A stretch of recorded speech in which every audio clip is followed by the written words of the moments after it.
I'd like to call to order the Berlin-Boylston Transitional Regional School Committee.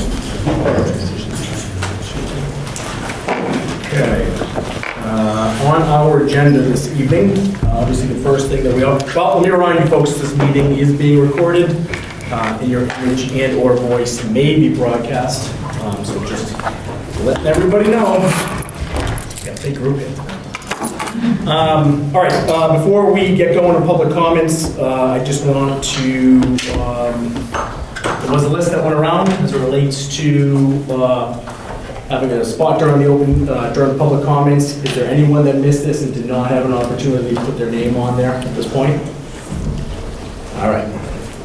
So I believe we have a couple of topics, I think, as it relates to some folks who want to speak during the public comments, and I've decided to, the first one we'll go with is Marie Phillips.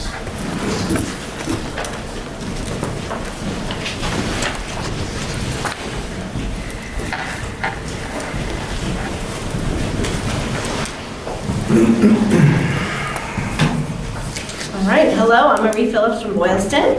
I'm Karen Gordon from Boylston. And I'm a parent of a current 4th and 7th grader. I have a 4th and a 6th grader currently. And I was asked to speak tonight and represent many concerned parents about the possible change in class sizes at Boylston Elementary School next fall for the upcoming 3rd and 5th grade classes. With just 2 teachers in each grade level, that would put class sizes at about 25, 26 students, and this is without any move-ins. And as you can see, looking around the town, there's many, many developments occurring. I know these numbers can change at any given time, and I'm sure Ace Thompson is closely monitoring class sizes across the district at all of the grade levels. He has done an amazing job the last few years juggling class sizes, creative schedules, and changing teachers around. The teachers have been extremely flexible, flipping from different grade levels, spending their summers moving classrooms, and learning new curriculum. This is not an ideal situation for any district and needs to change by possibly hiring 2 full-time classroom teachers for next fall. A few concerns were brought up specifically. There is inequity within the district across the elementary classes. What steps are being taken for children at Boylston Elementary School to ensure they have the same educational experience as those at the Berlin Memorial School with smaller class sizes? There are students in these classes in Boylston with medical and special needs. Will their needs be met in such a large class setting? The larger class size may cause a complete shift in classroom dynamics, potentially allowing for students who up until now have been excelling due to the small class size, which has been a fostering positive community environment throughout their time at BES. We believe that all students within the Berlin-Boylston School District deserve an equal opportunity and safe, positive learning environment. Students in a class with 18 to 20 students versus 25 to 26 students are likely to be more successful. As noted in many different research studies, smaller class sizes show lasting gains both academically and socially, even through high school and into college. Students have fewer discipline problems. It's an overall better classroom climate for both the students and the teachers.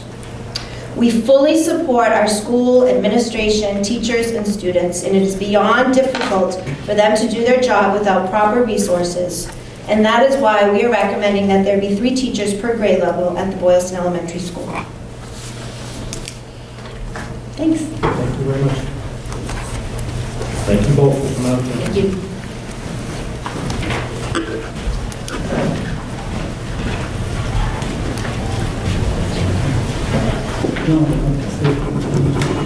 Yes. Yeah. Just checking before we move on, is there anyone else that wants to speak on the topic as it relates to enrollment and or 5th grade class sizes for next year? Thank you both. I encourage you guys, as you know on the agenda, we do have the topic of enrollment and projections for the town that will be discussed during Superintendent Zangi's section. I encourage you guys to stay, and I'm sure he'll share some of his feelings on that as well, so that'll be beneficial. Okay. Moving on, I think moving on to the next topic, I will ask Julie.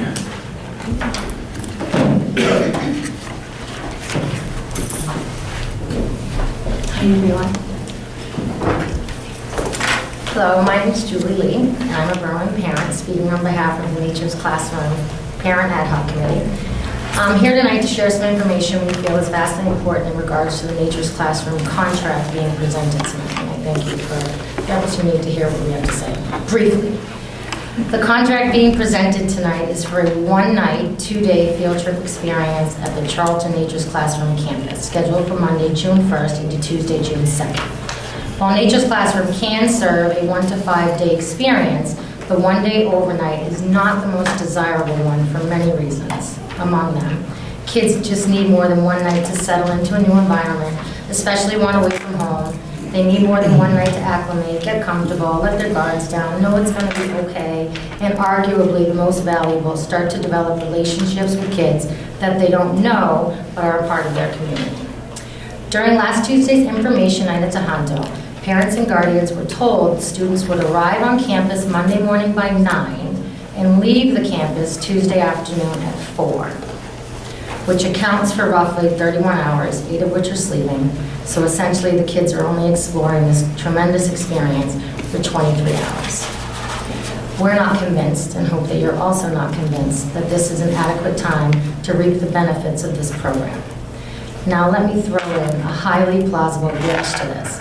If another school signs up for the same week, now reserving that Tuesday through Friday time slot, and the likelihood of that happening is very high, according to Nature's Classroom after speaking with them this morning, our students would now have to leave Tuesday by 1. So that now means that the students would arrive Monday at 9 and then leave Tuesday at 1. So we are appealing to the administration for an additional one-night extension so the kids can have 2 full nights on site. We have already checked with Nature's Classroom to ensure the availability of a one-night extension. 95% of the schools that attend Nature's Classroom, 95%, go for more than one night. Of those who do go just for one night, it is because of funding. And we are in a position in our districts not to be in that 5%, and I believe that we should be grasping that opportunity. We are confident about and committed to ensuring that no child be denied participation due to lack of funding. Berlin Memorial held a fundraiser last year to offset costs. We have businesses in town willing to scholarship kids, and we have plans to fundraise. Lack of funding will not be the reason that a child cannot attend this. When deliberating the contract agreement tonight, we ask for your support for a one-night extension. Thank you for listening to me. Thank you, Julie. Chuck it going.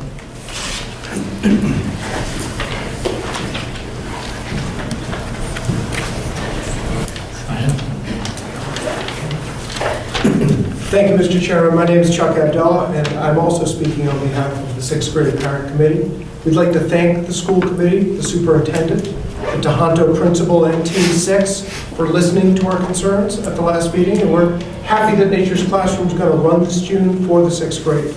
You've just heard Julie Lee speak to our concerns about the unusually brief duration of the trip. This is a short-term concern of ours and an important one for your consideration. More crucially, we have long-term concerns which we'd like to see the school system address, and which this experience has revealed. The fight for Nature's Classroom has raised a fundamental question for all of us, and that is, what happens when the values of the community are in conflict with the practices of the school? Doesn't the community which funds that school and entrusts the children to that school have an obligation to ensure the school is attentive to its needs? And if the school does not align with the community it's meant to serve, then by what mechanism should the community seek such a realignment? Now, our specific issue is Nature's Classroom, but there's a growing sentiment that this could be a systemic issue which goes beyond a beloved legacy field trip. All the schools in our district need to be attuned to and in sync with the community. There is clearly a disconnect at the middle school, of which the disagreement over Nature's Classroom is the most obvious symptom. The experience of the 6th grade parents this year is not unique, and it is not limited to this group of parents. The 5th grade parents will speak after this to how they'd like to preserve Nature's Classroom. And so we fear that we're going to be looking ahead to a Groundhog Day experience, where Tohoto is fighting to cut Nature's Classroom every year, and a new group of parents are fighting to keep it every year. And this is an untenable situation where the school and the community are at odds with one another. We're encouraged to see that you're discussing legacy field trips, and we encourage you to do that. Maybe it's better to move Nature's Classroom to the beginning of 6th grade and go in the fall. Or maybe it makes a lot of sense to send it back to the elementary schools and run it at the end of 5th grade. But the community clearly wants this experience for our children.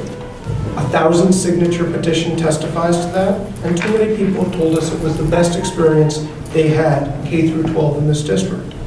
Many have related it was their only positive experience they remember K through 12. So the continuing opposition to the trip from the middle school simply does not reflect the values of the community. So we would like to continue the dialogue and would ask the school committee to do so in the hopes of fixing what could be broken. The more the community is estranged from the school, the more families would opt out of the Tohoto experience. And no one wants that. We want a middle high school which partners with and is responsive to its community. And so we call on the school committee and the superintendent to preserve this particular legacy trip for future grades, but also to work with all constituencies to ensure that our schools align with the values of our community. Thank you, Mr. Chairman. Thank you, Mr. Abdullah. Laura Williamson.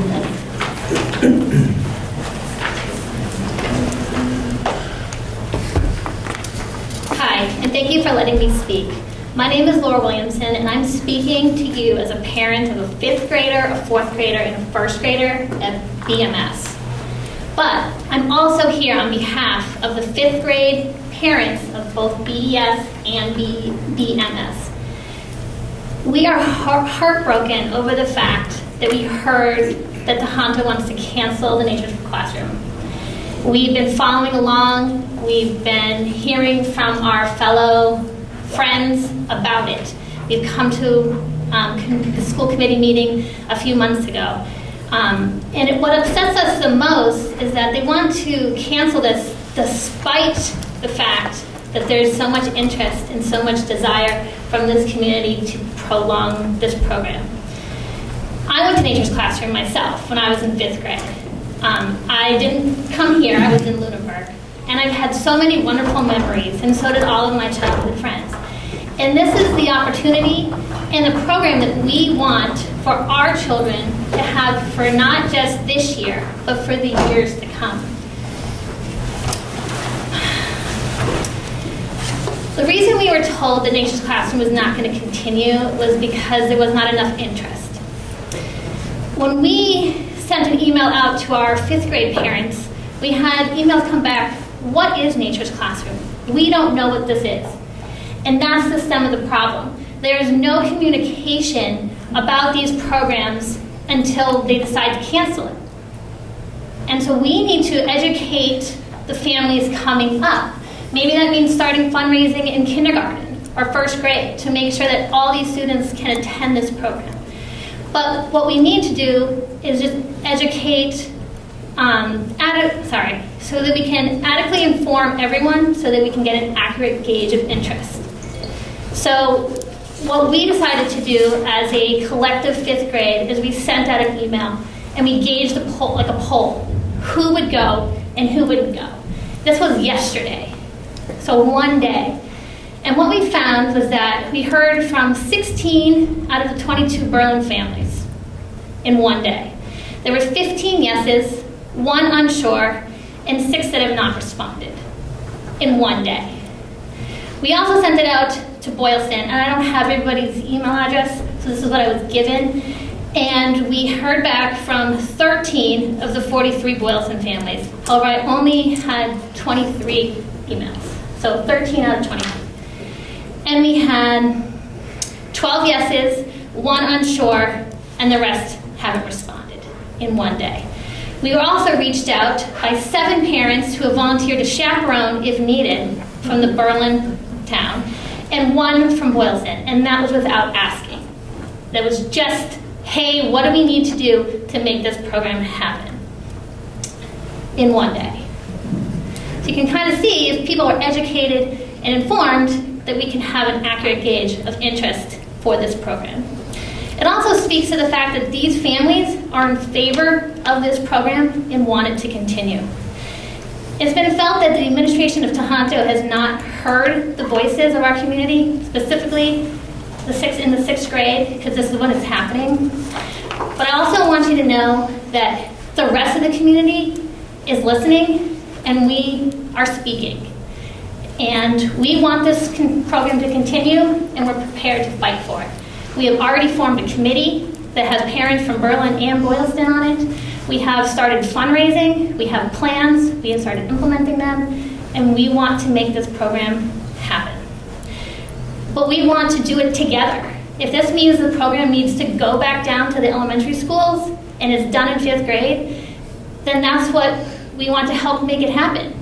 But we just need to have an open dialogue, a conversation, and try to work together to keep this program going for not just this year or next year, but for many years going forward. So what I'm asking you is what is the process we need to take to make this program successful? Thank you, Laura.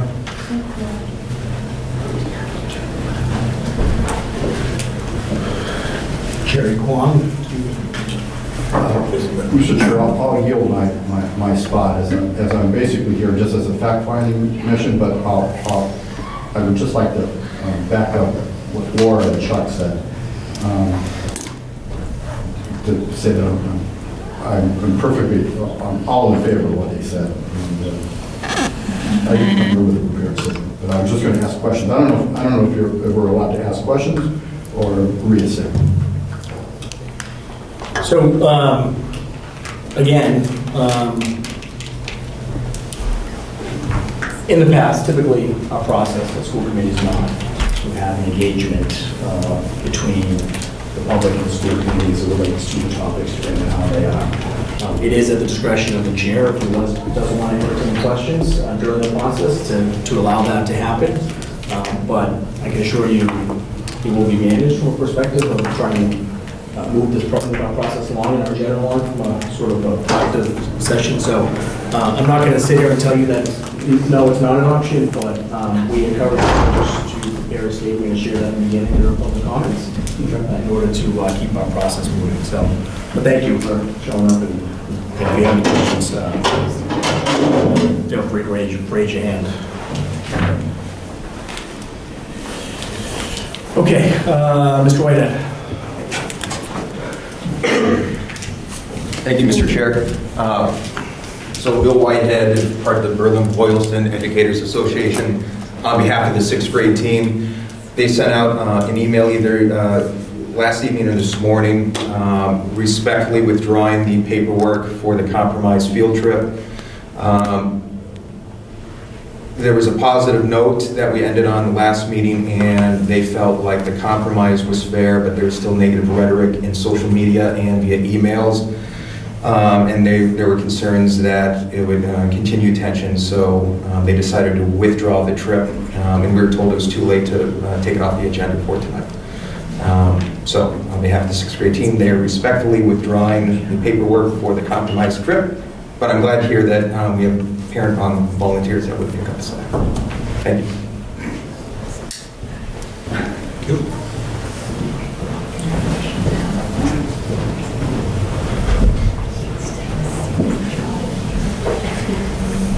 Okay. Moving forward in our agenda, that is the end of the folks I have signed up for public comments. I will panel the committee and ask if anyone has any questions or anything they want, any statements that they'd like to say before I move on. Okay, thank you very much. So, moving to our agenda, and I am going to make some changes. There's going to be one piece, and I'm going to move forward in the agenda in the process in the efforts to sort of streamline this conversation as well as being considerate to everybody's time here. I don't want everybody to sit through this long of a school committee meeting if it's not necessarily as relates to a topic that you might be interested in. So I do have to get one through piece of this agenda first, but then I will move forward. The business item relating to the first read of the Nature's Classroom. How do we have? Just make sure. I will move forward the letter H under our business items as it relates to the first reading of the application for the classroom. So, but that'll be coming. Until then, we have to move into the process.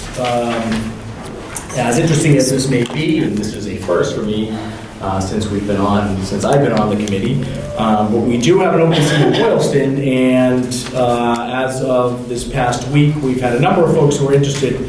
So the next item on our agenda is going to be the introduction and, for lack of better terms, interviews of our candidates for our Boylston chair spot. Just for a process for the school committee members, I am going to ask these individuals to introduce themselves, and then we will leave that, and then leave open for questions that you might have for each candidate. We then do have to move to the process in an open forum of discussing and making a decision and a recommendation for a motion to appoint one of these members, to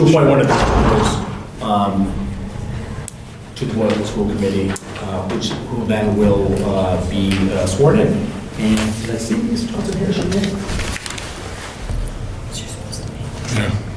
Okay. So maybe that may not occur because I did not see the town clerk here, who was anticipated to join us this evening to take that place. So there may be a piece of this agenda that we don't get to this evening. But in the meantime, we will go through the process of the interviews and our discussion for the position. So I am a ladies first type of person. So Laurie, I will ask you to come on up.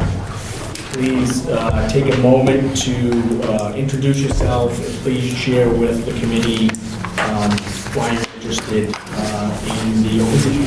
Thank you. My name is Laurie Hart. I have a 6th grader and a 9th grader at Toledo. I'm a former teacher. I taught for 9 years, first in Berlin, and then the next 8 were in Westford. I'm interested in being on this committee because I have a passion for the schools. It's something that I did as a former, I don't want to say job, but as an occupation, and it's something that I'm going to be getting back into. I love Berlin-Boylston. It's my home, and I'd like to be able to give back. Thank you very much. Do we have any questions from school committee members?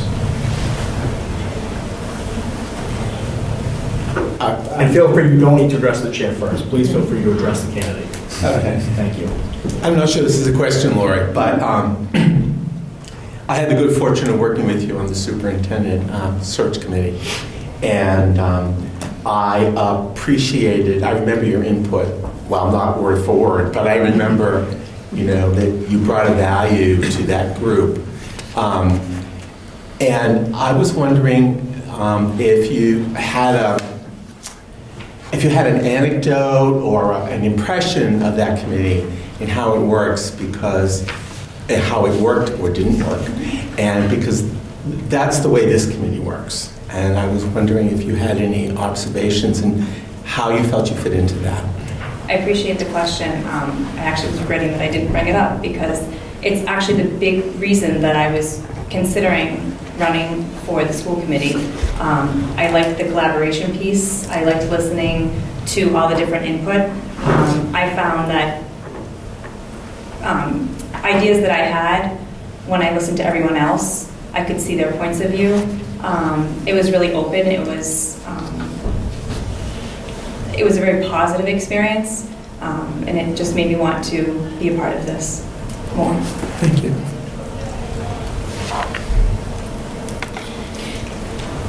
What special skills do you think you can bring to the committee, or how can you help round us out with your points of view? That's a really good question. It's a tough one. I feel like I'm very open-minded. I'm not stuck in my opinions. I'm a good researcher. I currently am on the board of Hope Lives Here, which is a nonprofit, and I'm on the board. I do consulting. I'm very involved. When I'm passionate about something, I throw myself into it. But I think my biggest asset is that I'm open-minded and I'm a listener. And even though I may have certain ideas about things, I'm willing to listen to both sides and to come to an opinion that's not necessarily my own, but that's what's the best for the school system.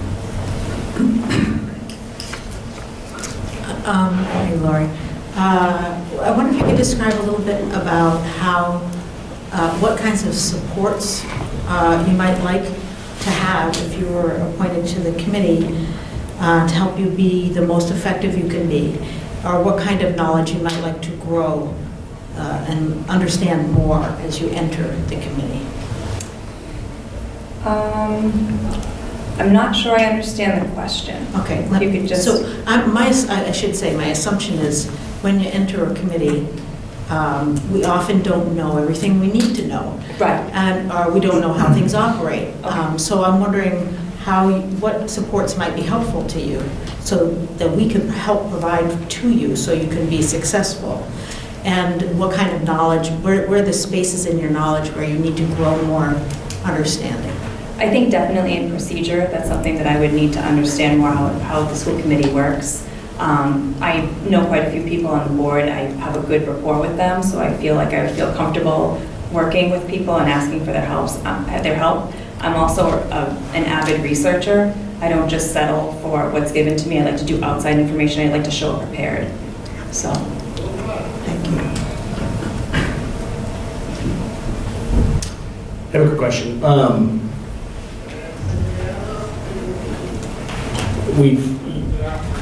Pretty sure you understand that it's a temporary, we're appointing a person to the seat from a temporary perspective, meaning everyone sitting here on this board will be up for election come November. My question is, as part of that election, some of those new members or existing members will take part in, I think, a 4-year term.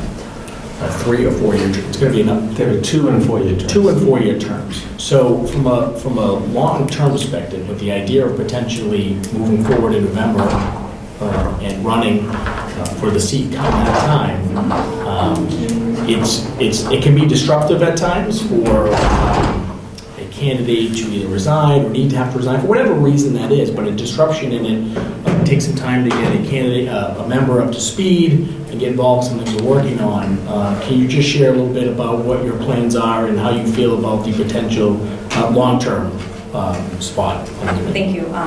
So what's ironic is that the year that Keith ran, I was going to run. And when I heard that he was running, I thought, what a great fit for the school committee. And I did not submit my intention to run. My intention is to come in and to support the schools. And if I'm a good fit for the committee and we work well together, then my intention is to move forward with that. It's not just a short-term fill. It's something that I'm very passionate about. It's been an interest for a long time. When this opportunity came along, it was a wonderful opportunity because it's a chance to come in and learn the system and see if I'm a good fit for it for you, not just for me. But once I commit to something, I'm committed. It's not something that I would turn my back on. And my son's in 6th grade, so whether it's a 2-year or 4-year position, should I be blessed to be on this board and to run and be voted in, my interest in here would continue even after he was out because this is my town. Thank you. I have more of a comment than a question. I actually do know Laurie personally, and she has volunteered. I mean, it's clearly on her resume, but I get comments all the time because I deal with parents every day of the week with my business, and they're constantly saying how good Laurie is. And actually, a few parents has even said to me what a great fit she would be for the school committee. And I volunteer my time quite a bit with PTO talent show, and she is always there. So she's committed to helping this town out. That's my comment for this. That's the other thing. I was treasurer of the Boylston PTO for 3 years, which is a really big job. Didn't know that when I took it. But it was really a wonderful experience, even though there was a lot of work with it, because I was in that school. I was talking to Ace every day. I was talking to Michelle every day. I was talking with the teachers.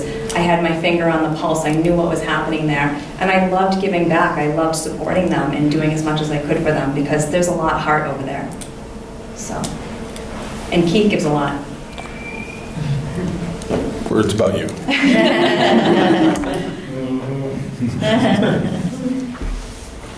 Any other questions? I'm good. Okay. Thank you, Laurie. Thank you. Thank you. Thanks for putting yourself out there. Thank you. It's very nervous. That'd be great. Minio.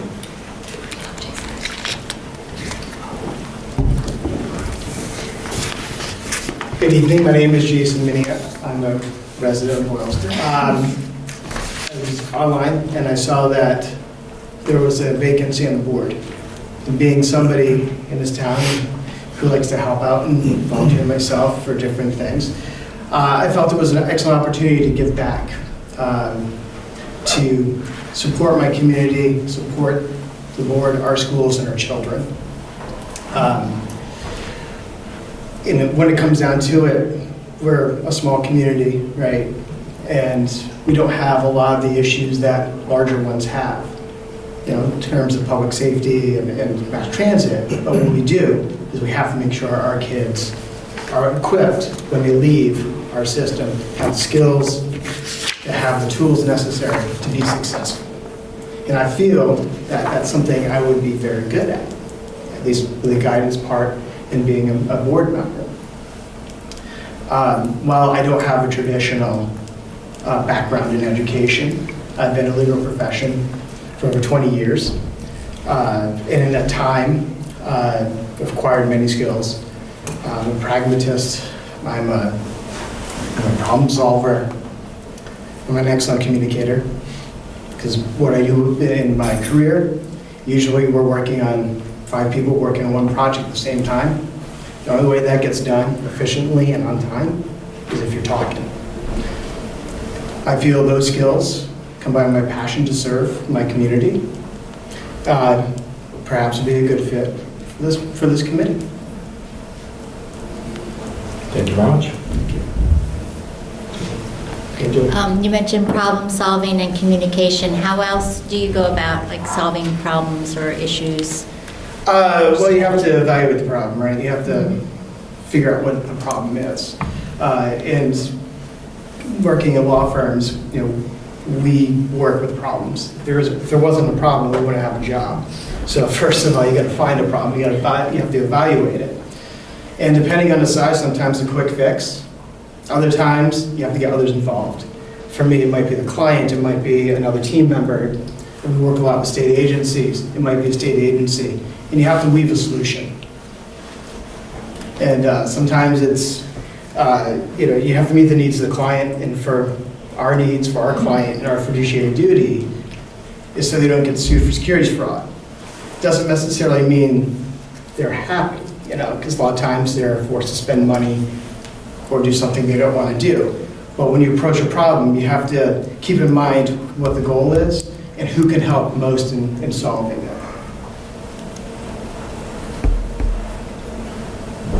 I'd like to ask the same question that I asked before, which is just what kinds of supports you think you might need when you come onto the committee, what knowledge you need to grow? I think the first thing is I was taking a flip through your website. I tried accessing the policies, and for some reason it wasn't working. I think it's the first thing, just seeing what the policies are, what responsibilities are out there, what it is. I think that's a good first step of understanding anything. I'm a corporate paralegal. I live in legal regulation. So, reading anything that's read by attorney isn't exactly straightforward. You'll learn the difference between a capital C with company and a small c with company. That's very important. But to answer your question, is really getting a deep dive and getting a grasp on what was done. I did read the minutes for this school year, probably going deep dive into the minutes to see what's been done in the past. So if there's precedent for an action, we can work off of that. Not to recreate the wheel, but to add to the wheel. Thank you. That's great. I'll ask the same question as well that I asked, and just to be equitable and fair here. Oh, thank you. But it is important, right? And I'll make this one much more succinct. The possibility of a 4-year term in the future coming November. Can you share a little bit about your expectations and what it means to you from a long-term perspective? Sure. If appointed, I would seek election coming up, and whether it's 2-year or 4-year, I would commit to that. To give a story, my son played soccer when I lived in Marlboro. They needed a coach, or they said, we need somebody to help out for one season. That one season turned into 4 years, 20 weeks a year, every weekend at a game, coordinating practices. And truth be told, I miss every minute of it. I know it's slightly different, but it was what was needed at the time. If I stepped down, if I said I'm not going to coach this year, and the only reason why I gave up that is because I moved. I just couldn't swing going to Marlboro 2-3 times a week and work and actually spend time with my family. So to answer your question, I would absolutely commit to that. I would. It's something that that's how you give back, and that's there's intrinsic quality about donating your skills and donating your time to help a cause.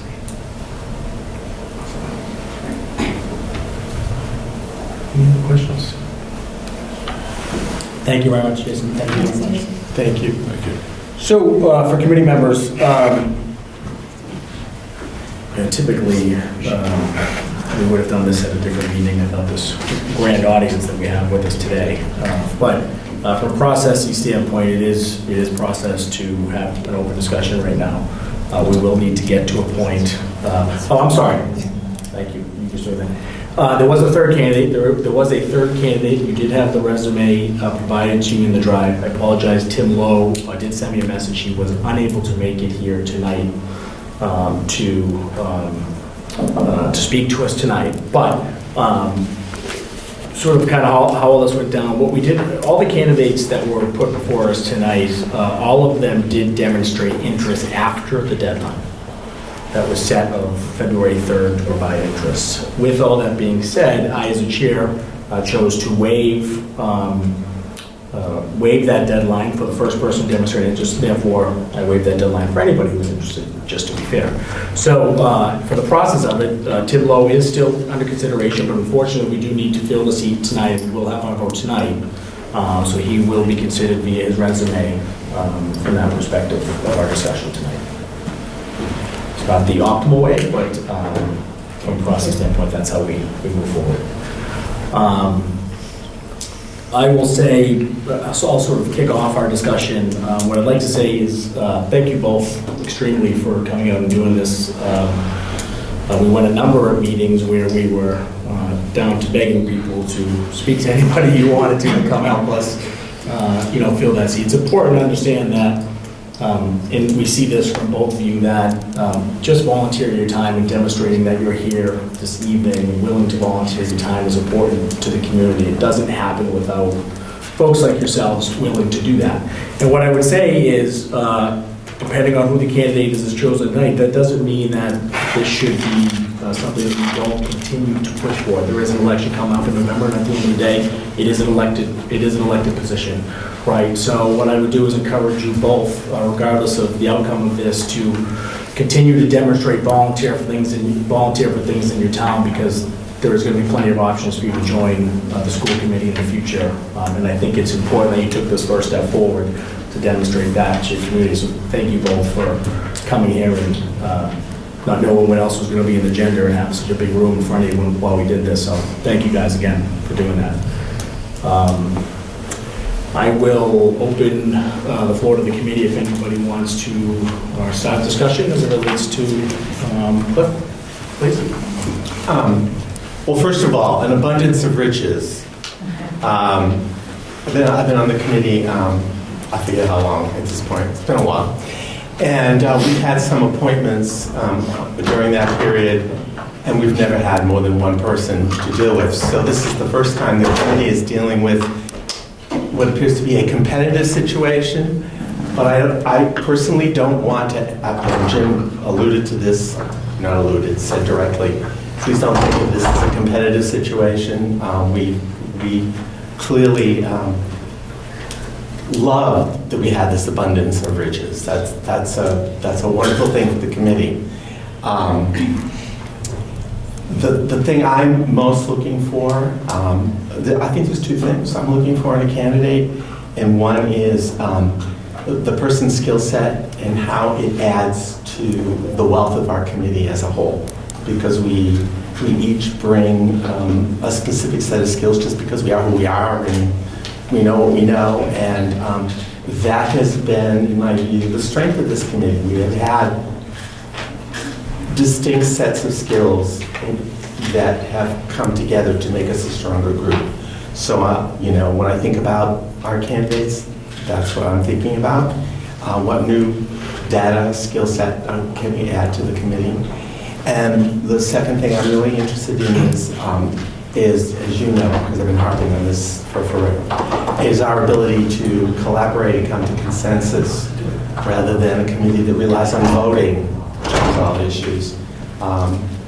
We've done very well, I think, as a committee in regards to that, where we hash things out and we come to consensus. That doesn't mean we all agree, but it means that we can come to some sort of straightforward movement that everyone can live with.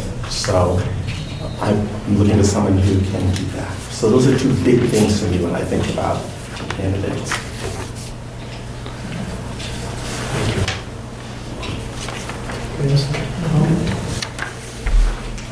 I think I would be horrified if I had to do what you two just did. Especially in front of an extra crowd. Sometimes there's no one. So I commend you both. I think you both would be great, and I encourage you both to run again in the fall. But I am too, along with what Cliff and Jim already said, I'm looking for a good fit, something that would help round out our committee and bring differing sort of perspectives, but also, I don't know what the word I'm looking for, but just, yeah. Gee, you're not usually at a loss for words. So I'm horrified as well that we have to have a vote and have this discussion. So, but what I'll add to my or to the topic is I do agree with actually all those sentiments as it relates to making sure the individual will add and continue to grow. This committee and how we move forward and work on the things that we do has been really, really positive. I think what's important to me in the particular circumstance now, and I alluded to this a little bit earlier as it relates to, for lack of better terms, disruption and or what it takes to add an individual to the committee, particularly at a time when we have a number of high sensitive topics that we're talking about, and with us still being in the depths of regionalization and all that good stuff. It is important to me for the candidate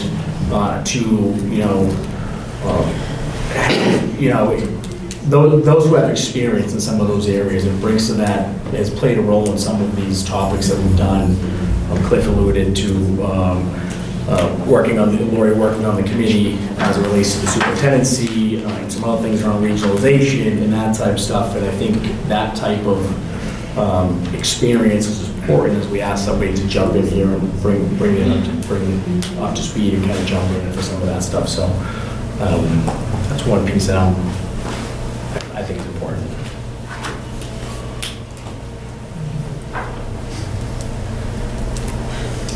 This is almost as awkward as the night we had to discuss the superintendent candidates in a public meeting, when these people are sitting in front of you and they want to be your superintendent, and you have to say what you really mean in a public setting. It creates a very awkward feeling for the committee, I know that. Certainly does. From a processy standpoint, how this would work is we could either come to a consensus or an individual could make a motion. If an individual makes a motion, we would then vote on that motion. So we would have to have a vote though, right? We absolutely have to have a vote. What I would like to do is have an agreement and a motion made for the individual we'd like to pick, and then have a vote from that perspective. It wouldn't be a roll call vote for an individual. Okay. From that perspective. I just want to say that I don't know Tim Lowe, so I can't speak to his candidacy, but I, just on review of resumes and those brief comments, I would have confidence in either one of these candidates to do a great job on this committee and to be hardworking and dedicated to the work. I just want to say that I don't have a strong preference, actually, in this. I do feel pretty confident in either person.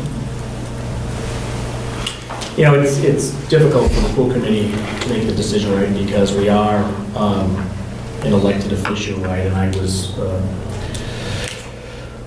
thinking about the idea of having a conversation with someone previous today, but, you know, it's not necessarily where we have a parameter and/or a job description that we're trying to fit a square into a square hole, I guess, right?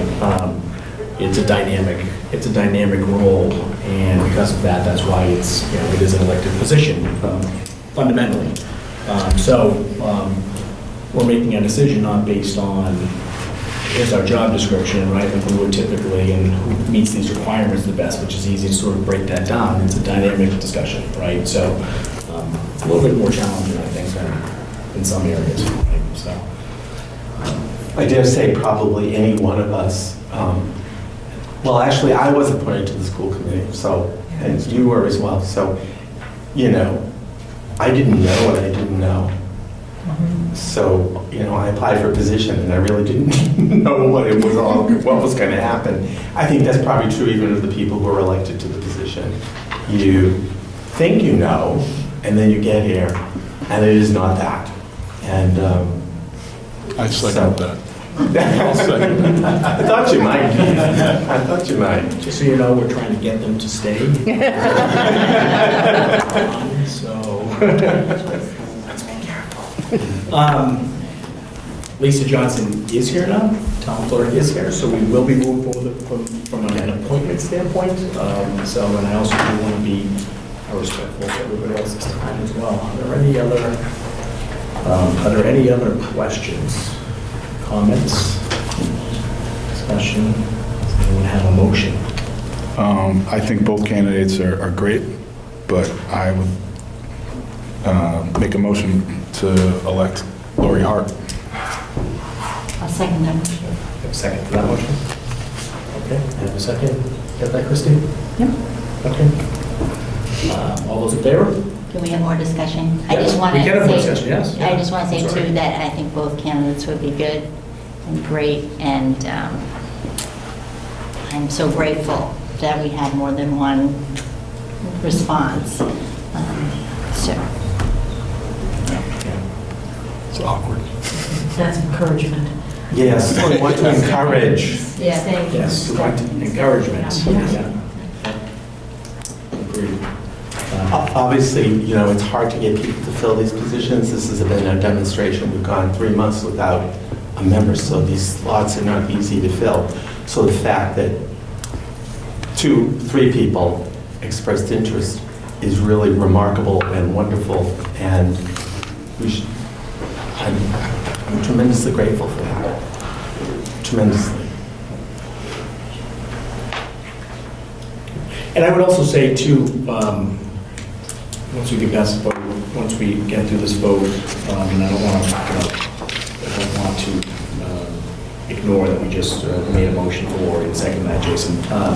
The other thing I'll say too is what I've witnessed is a lot of the work done on school committee is in our subcommittees, and a lot of our subcommittees that include the folks, the communities.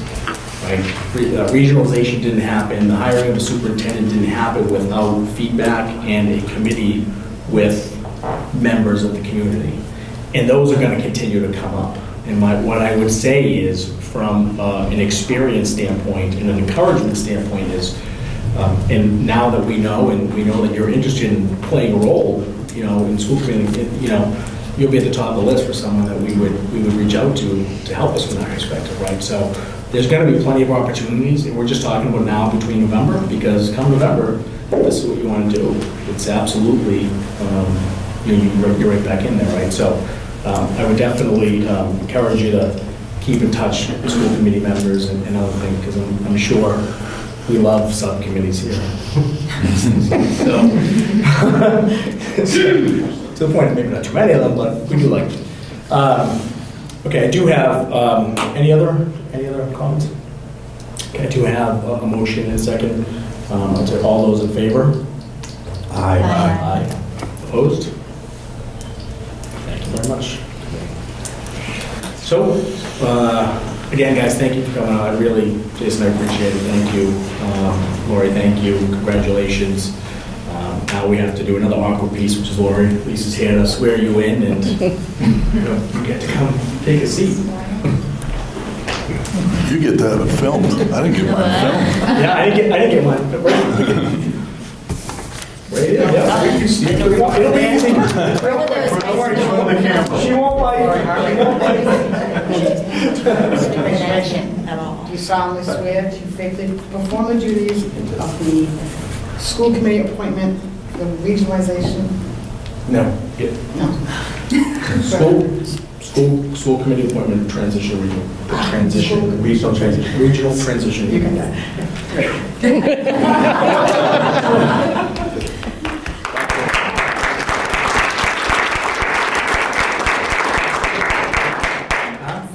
Oh, yeah. I believe you can sit Oh, yeah, down. you get to sit right next to Keith. Thank you. This is when we appoint you to 3 committees, right? Yeah, you get all. Okay. Can I say one? Yes, please. Okay. Thank you. So Laurie, I just want you to know, and I think I speak for everyone, you should feel free to reach out to anyone with questions, advice, help. We don't have a formal induction program, which is something we're trying to develop and implement. But I know that everyone here is willing to answer your questions about procedures, process, where do I get this, how do I obtain that? And you need to know you can reach out to anyone. I genuinely appreciate that. Thank you, Cliff. Thank you. Great. Okay, so from an agenda perspective, I'm just going to hit, we do have the approval of payroll warrants going around. So everybody, I get to that perspective. So I'm going to move up now. This is where I'm going to move up item H under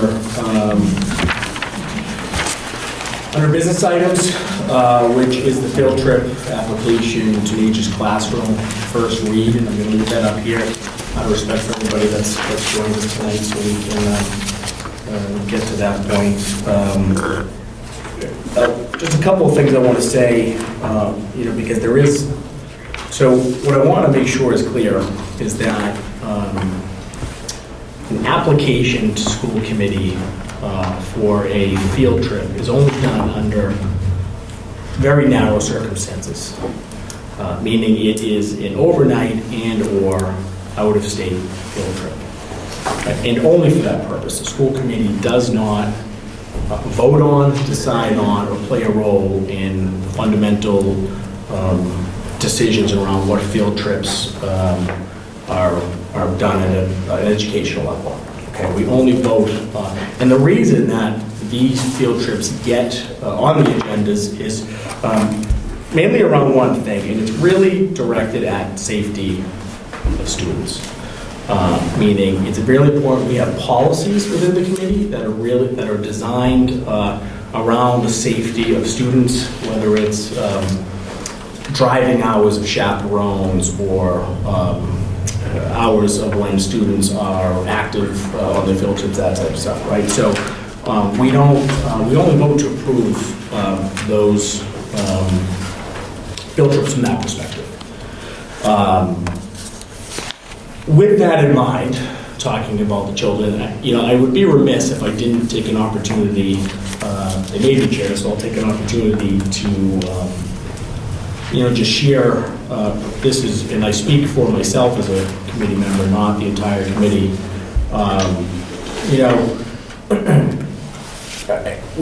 It feels like we're getting to a point where we may have change directions as it relates to what our end goal, or what the end goal of the groups involved, now the parent group and the 6th grade team, which was to continue to provide the children, the students, an overnight and effective, field trip and experience with them, more of an experience that's been such a legacy experience in the community for so long. And it feels like we may have taken a turn where the narrative of the conversation has changed a bit, and there seems to be a little bit of loss, focus. And, I know there's been, and many of the folks who spoke to it during some of their comments and public comments, and emails and social media are really powerful and important tools in today's society, and a lot of things get done, and a lot of progress and communication is made via these tools. But at the end of the day, resolution occurs between the parties involved in getting down to it and working together as a unified group to come up with a solution. And it's typically never a solution that everybody is happy with. It typically is a compromise, but a solution that should be most importantly in the best interest of the students, right? We, as members of the community who put our children into school systems, it's important, and as a school committee, I always talk about we empower the administration staffs to put the folks in place to properly and to educate and decide what the best way to educate our children is. And that's what we do for the most part of the school committees, empower those folks to be in that position. And as parents, we have to believe and trust that it is important that that those things happen. But and we have to respect and understand that our educators are doing what's in the best interest of the kids. But we can't forget, at times, we also can't forget that there needs to be a mutual line of consideration and discussion as relates to the community, are the folks. They are the ones, it is their children. They are the folks who do pay taxes in our community and the ones who put the children in the schools. And to believe, I would be fundamentally, beside myself, parents shouldn't have some role and some perspective as it relates to their education the child's getting at their school. And I just would encourage everybody involved to,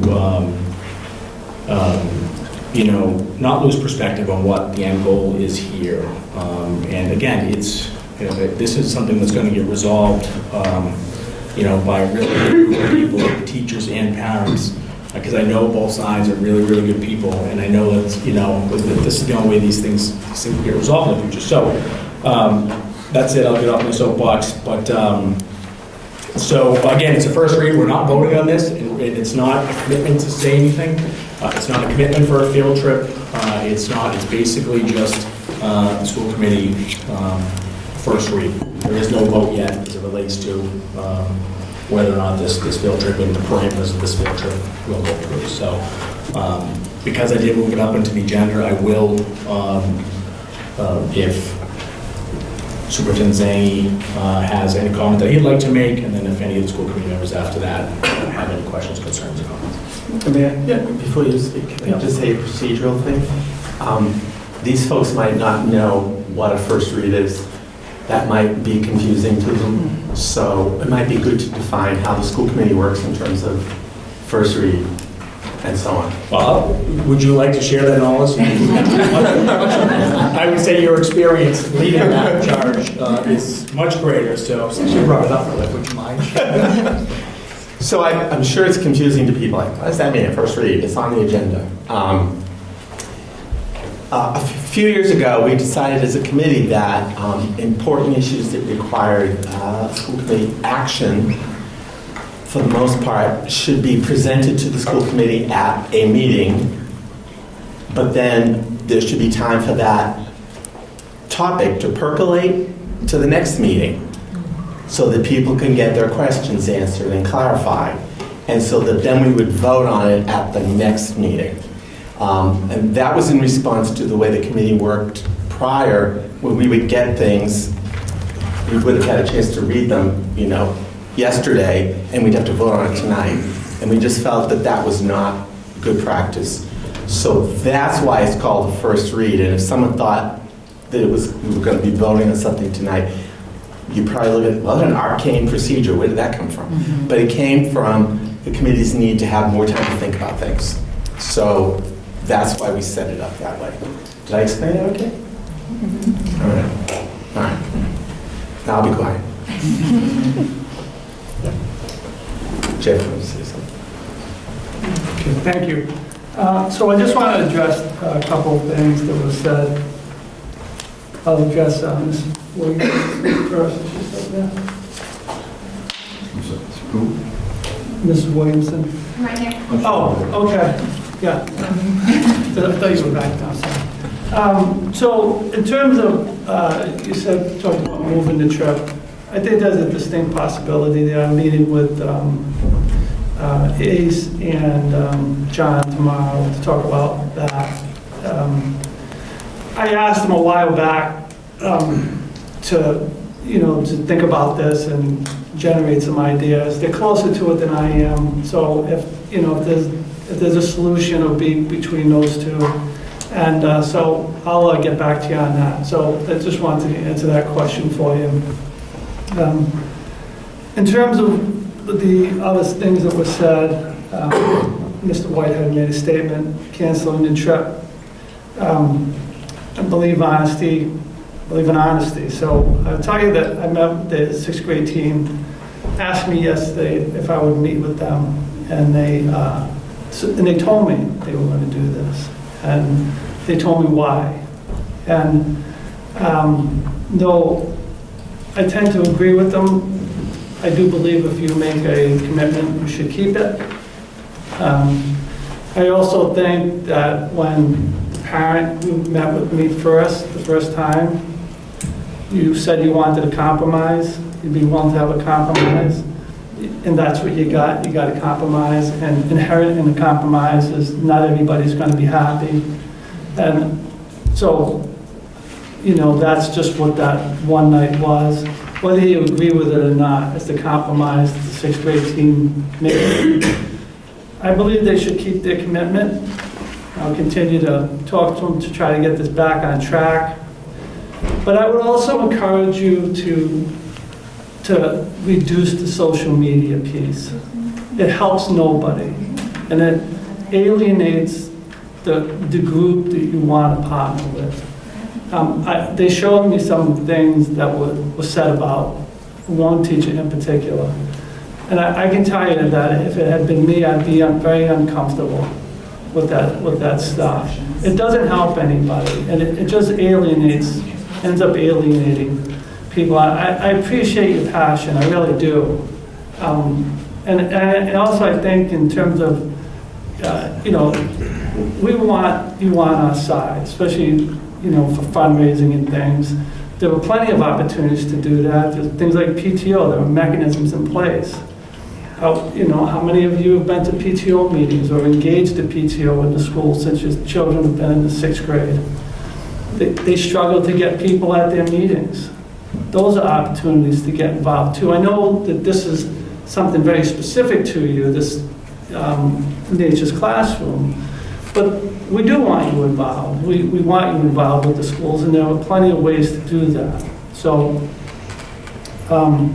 we'll continue to work on this, continue to work at the elementary school to see what's going to happen. But I would encourage you to not put things on social media that are going to be, that might alienate the people that you want to partner with. I can tell from their faces some of you don't agree with me, but I can tell you that this is what happens. Right? I mean, I'm used to it. I can't call snow there without someone saying that I have a chauffeur and I don't drive to. And that's only 3 days a week I get the chauffeur, but the rest of the time I drive myself. So I'm used to that kind of stuff. So I just wanted to make that statement, that we continue to work on it. We do want to partner with you. So we hope you continue to work with us. The end. I have a comment about a couple things. Feeling like what is the nature, what is the purpose of Nature's Classroom? I get this sense from the community that it's like a team building experience for the kids. It's that sort of thing. And then I get the sense from the teachers that they want the educational component. And, you know, we've seen 2 field trip proposals for the 6th grade. One was for the Connecticut trip with the lab and the out on the boat experience and the in the boat experience, and it sounded really cool.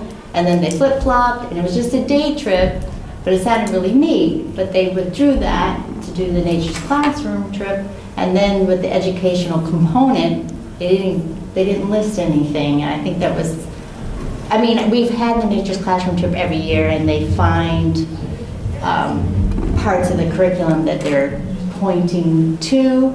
I was trying to find old Nature Classroom proposal, but it's still kind of that sense from the teachers, like, we are doing this as a compromise, and right now we're not sure what the educational pieces are. So I guess that's what I'm throwing it out to. It's big, I mean, it's kind of emotional, and I understand that, and I understand the parent's perspective as a parent myself. I know when it was lowered down from a 5-day trip to a 3-day trip for when my youngest came through, I was like, oh, it's not 5 days anymore.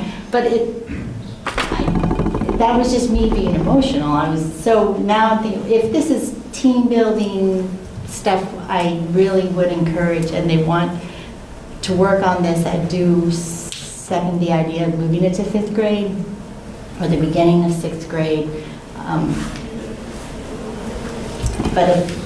And I guess my thought too, that, you know, if they withdraw this Nature's Classroom trip and they don't go, they lost their opportunity for the trip in Connecticut that they originally proposed. I mean, that's just my question for the future next meeting.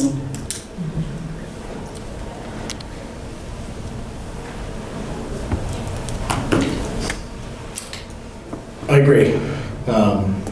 I think that, I think you sort of hit the important point, which is, I don't know, it's my understanding in the way I read it, and the way I've been sort of viewing it is, I don't know that you get a lot of disagreement, I think, from the parent group side as it relates to that the importance of Nature's Classroom mainly lies on the experience for the students, the team building and that type stuff. And I think many of them would potentially share that if alternative ideas and actions were put into place prior to how it was handled, and we might be having a different discussion today. Meaning, I don't necessarily mean we have to go to Nature's Classroom to do this stuff. I think it's the experience, right? You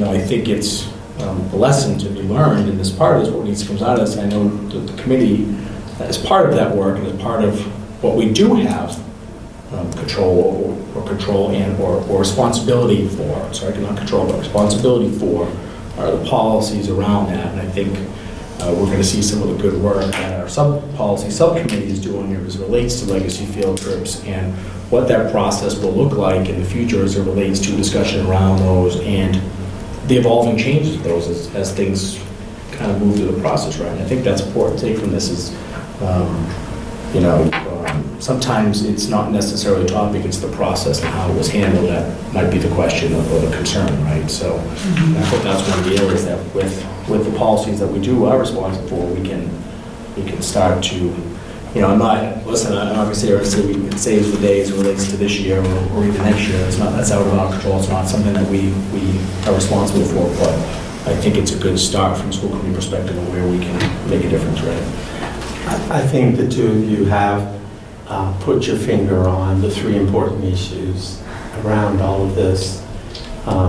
Angela talks about the parents have one perspective, the value of the trip. The teachers have a different perspective on the value of the trip, and that doesn't mean there isn't some bleed over and shared, but predominantly, and the teachers do have to worry about curriculum and instruction because that's their job. And so that's what they have to do. And Jim points out that communication and the process of making decisions and decisions that affect the community, not only the schoolhouse, need to be considered. So I think the two of you have identified the three areas broadly that would have to be considered and thought about more carefully. The last thing I'll say, and just sort of was thinking about this, and I'll share this with you, Jeff, as feedback. One of the things that really, for me, that's a little bit concerning about just this process, and it's brought to school committee, so now it's involved in the school committee process, not from a decision standpoint, but the lack of participation and attention from the 6th grade team. So we had a union member come today and make their statements, and I don't know that any of them remained to stay and participated and elicited any of the feedback that came from the school committee. And during our last meeting, we don't have any administration. The building, and we understand the process relates to the building makes a decision, but we really haven't had anyone from the building come as part of these meetings and represent from that perspective. So for me, I do have some concern that we've now gone 2 meetings where this has been a major topic, and there is a lack of participation from one side group. And many folks have brought up this ability to work together and make things happen, and it's a collective group, and I think that's what makes it happen, but it needs to be a both sides of the house type scenario. And I do agree, the stuff on social media, I think it doesn't help. And if negative connectivity comes from social media, you're never going to be able to engage another group. But to my earlier point, what I do love about what I've seen on social media is there's been a lot of great ideas for people and sharing on how we can make the experience for the kids different. A lot of ideas around multiple grades and moving it to different times of the year and different places, right? So a lot of that happens there, and I think there's a lot of that in the community, and there's obviously the community wants to participate and share some of that feedback. I would encourage the folks on the other side to participate. I would just encourage them to want to participate a little more, and I think that will, in my opinion, get us maybe going in the right direction and coming full circle back to what the most important part of this is. These aren't just parents here representing the children. The children, this is an experience for them, and they want this to happen, right? So, and I don't think any of us would disagree on what the goal is here, so. Just one little correction to what you said. Diane was here at the last meeting when it was discussed. She was not? Yes, she was. Yes, she was. She participated. She wasn't here 2 meetings. Was it 2 meetings ago? It was 2 meetings. Correction, thank you. I apologize. Sorry, you're right. I apologize. Well, correct. You're entitled to forget. Correct. Yes. Correct. Yes, I apologize, and I apologize publicly to Diane as well. I was incorrect in that. And I wasn't specifically calling. No, I know. I just wanted to make sure that I necessarily don't even necessarily. It's more encouragement of the folks who really need to. I hear you. So I just. Okay. Yeah. Thank you. Excuse me, Chair. Is there any protocol based on the new information that we had not received to open up to questions or comments again, or is that closed for this meeting?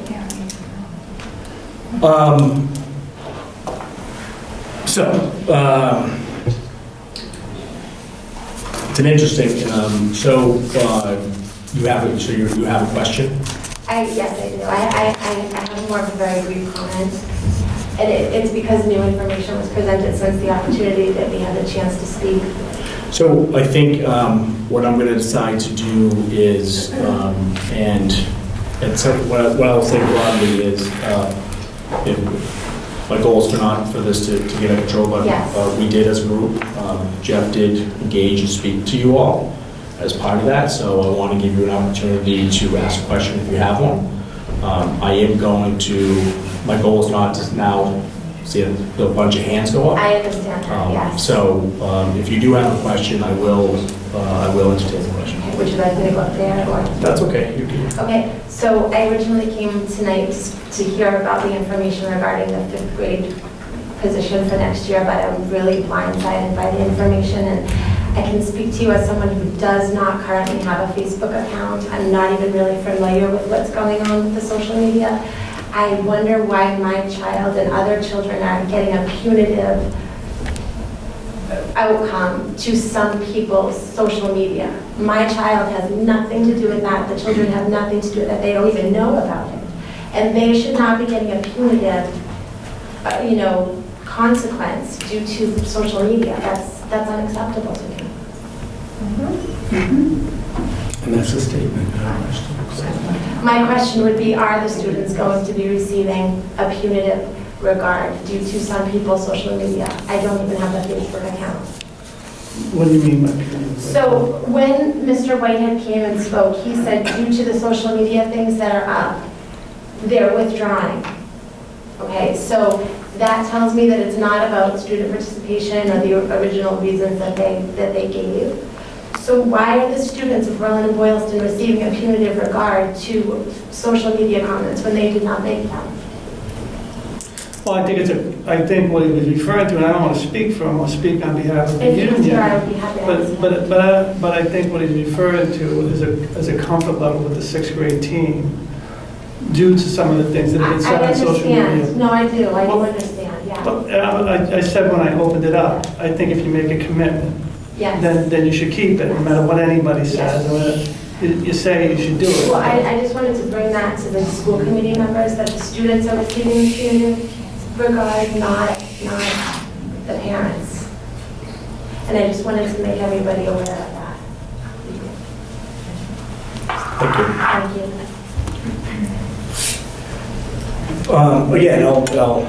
Again, I'll reiterate, the school committee is not responsible for field trips or the process and the stuff that happens. I understand you've been put in this situation. Okay. Moving on in our agenda, we need to vote on our consent agenda. I'll entertain a motion to approve our consent agenda. Second. All those in favor? Aye. Do we have any communications today? No communications? Thank you very much. Okay, we will move into our report section. Mr. Buff. Hey, all right, thanks for inviting me. Can I ask you just quickly to do it up in front, please? Thank you very much. Typically when I do this, it's not as many people here. But thank you for again inviting me. Typically the holidays and January are a slow time for the PTO at Berlin, but in May again, we plan to have our Boosterthon Fun Run, which was highly successful last year. I want to thank Laura for helping spearhead that. And our plan here is, again, I mentioned this before, but we want to take sort of this great influx of money and use that to turn things that used to be just fundraisers into more things that are just enriching for the students. So back down on saying everything has to be a fundraiser, how do we make money on this, into let's just do this so that the kids have fun, the kids learn something, and the community comes together. And I think we're doing a great job of that this year. And another thing we've been working on is a financial subcommittee to sort of turn some of that big influx of money, put it aside to start making money with that. And we're in the works of doing that as well. That sounds great. Thank you. Thank you very much. Do we have someone from the Boylston PTO here? What's that? Anyone from PTO? All right, BF, you're up.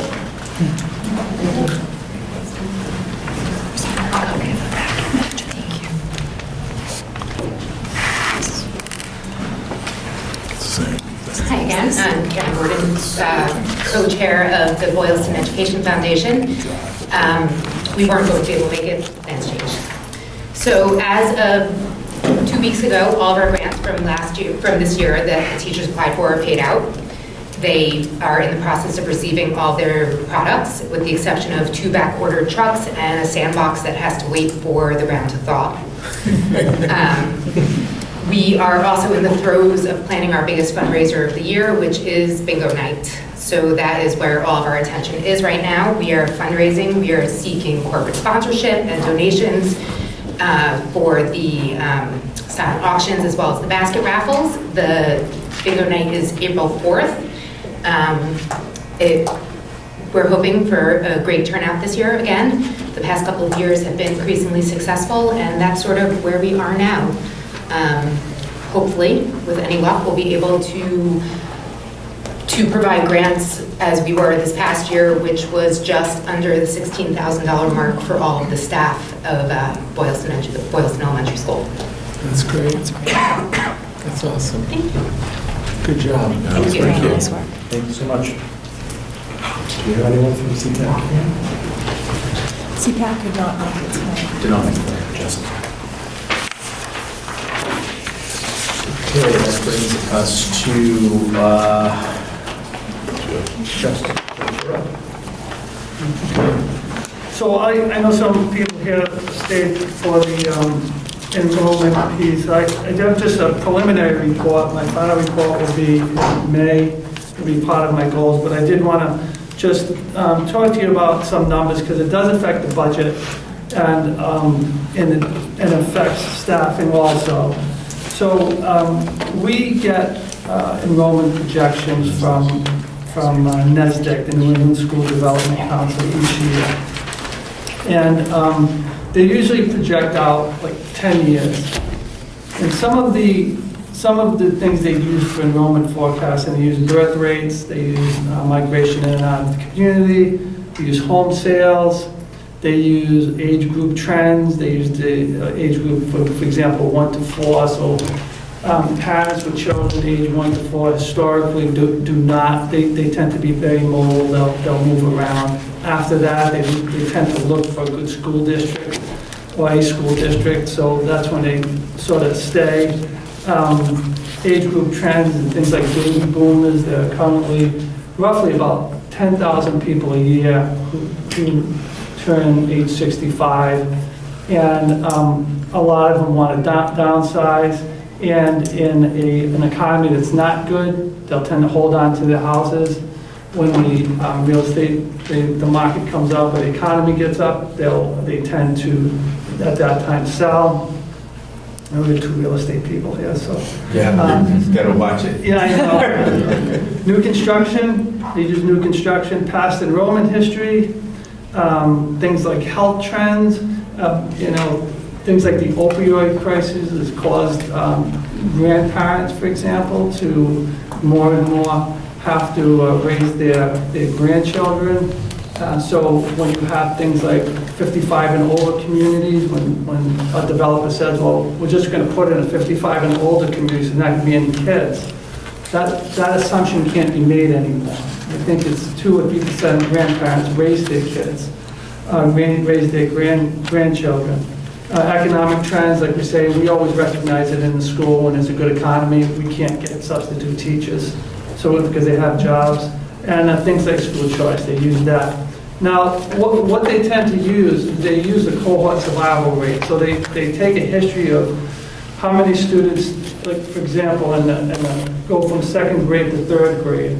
And then as just an example, let's say you had 100 students in the 2nd grade, and next year you had 107. It'd be 107% increase. So they just use the ratio of 1.07, and they would apply that to forecast student growth from 2nd to 3rd grade.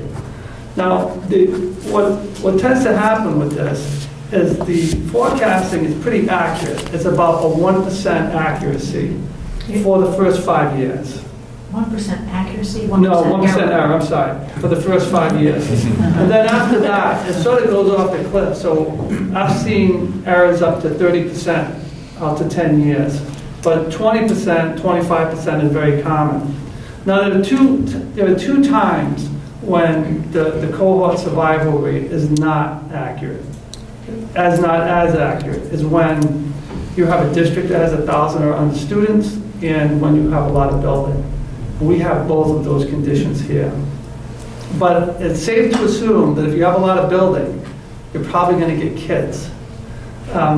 So I'll give you some numbers. If I knew all these people were going to be here, I would have brought more copies of this. But if you want copies of my preliminary, just let Christy know, she'll send it off to you. And if you have any questions on it, just let me know. If we look at the Boylston Elementary School, if you look at the 2015, 2016, the actual numbers, now this is taking out school choice and this is taking out out-of-district placement, so just residents. There were 258 students. If you look at it in 2019, 2020, it was 252. So it's relatively stable. But if you go back to the 2015, 2016 report, they predicted that in 2019, 2020, and this year, there'd be 203 students in that. So we already have 50 more students than was projected 50 years ago. And in addition to that, the birth rate has gone up in Boylston from roughly 33 to 40, 42. So their prediction is already under what they thought it was going to be 5 years ago. If you look at the 2019-2020 report, this year's report, and you look out 5 years to 2025, 2026, they're predicting 387 students in Boylston Elementary School. So if you think about that, that's 135 kids that are there right now. And that's without considering that all of the building that's currently underway has been occupied. So there's permits out there. And there's actually, I looked at the amount of building permits. And in 2015, there were 21 single-family permits and 2 multi-family permits.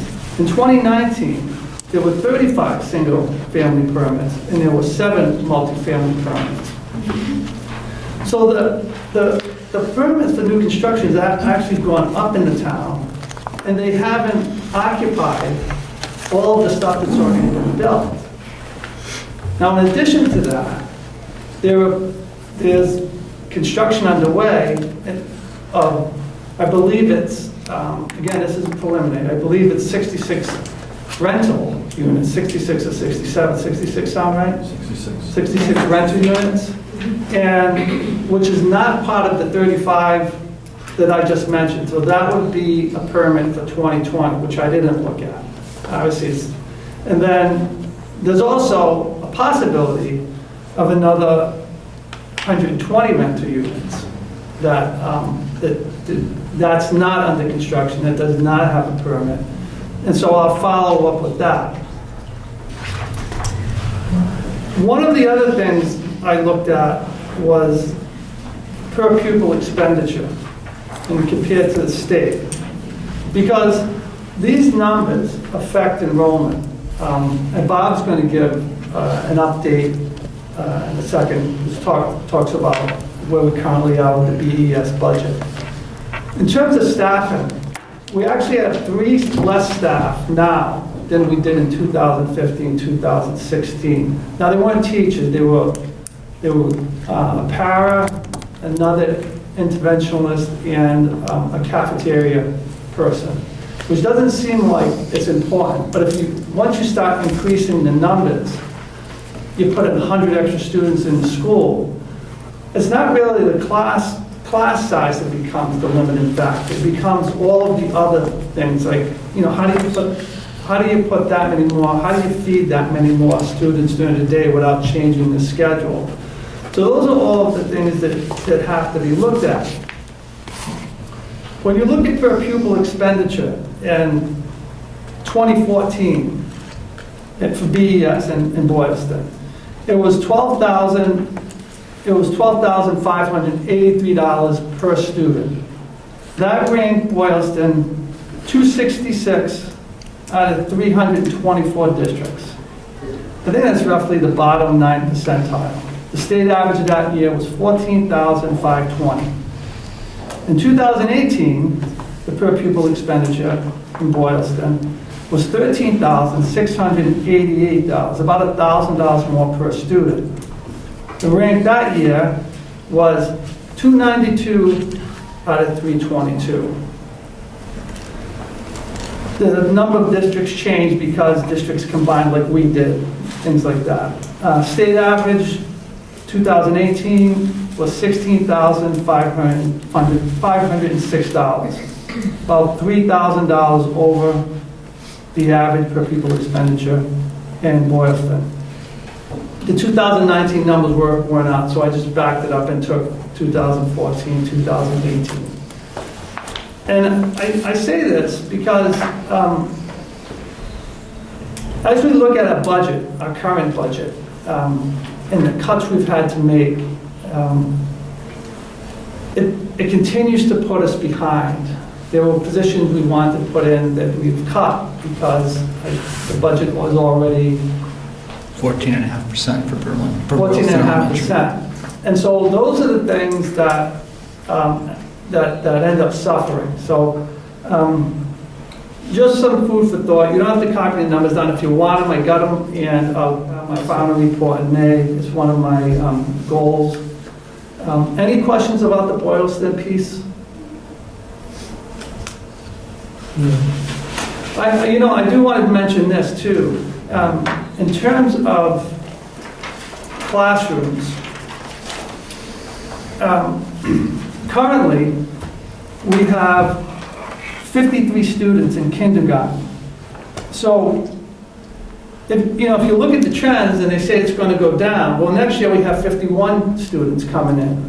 And even shuffling teachers around, we're roughly one short.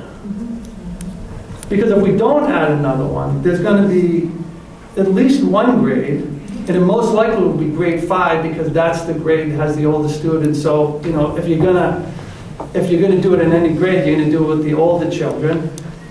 Those are going to be classes of roughly 25 kids. Right? And that seems to be, and that's the point where some of our neighboring districts are, struggling with now. And it's never a nice, easy number. You never get 20 in every grade, and that would be nice. You get, 15, and then you get 25, something like that. So I would encourage you to think about this stuff as you vote, because we're already over what where we thought we were going to be. But unless we increase the amount of staff, we will continue to fall behind. I think some of you already know that since okay, so. If you don't have any questions about that, I'll go on to Berlin. Now, 2015, 2016 numbers, again, this is with school choice out of district taken out. Is 151 in the 15-16 school year. And the 19-20 school year is 152. It's the same number. In the 2015 report, it forecast that in 2019 there'd be 149 students. Pretty close, right? So the forecast has been pretty close. But if you look at the forecast out 5 years, 25, 26, if you look at this year's report and say, okay, we know what they said and what this year would look like in 2015, 2016. Then this year, what do they think it's going to look like in 25, 26?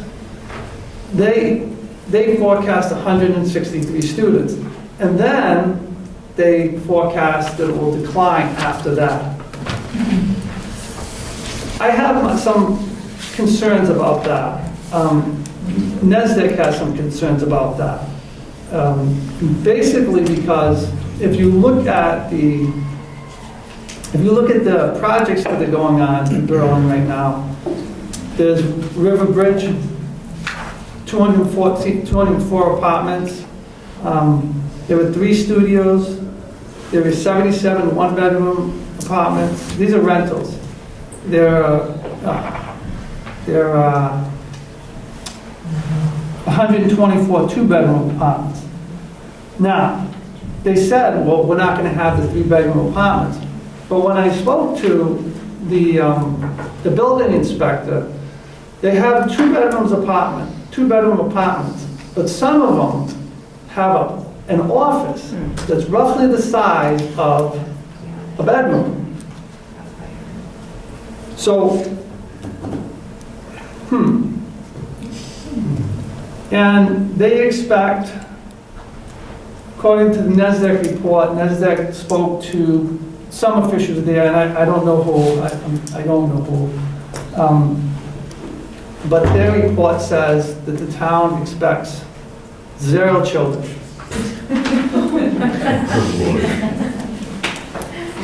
There's also a 55 and over community.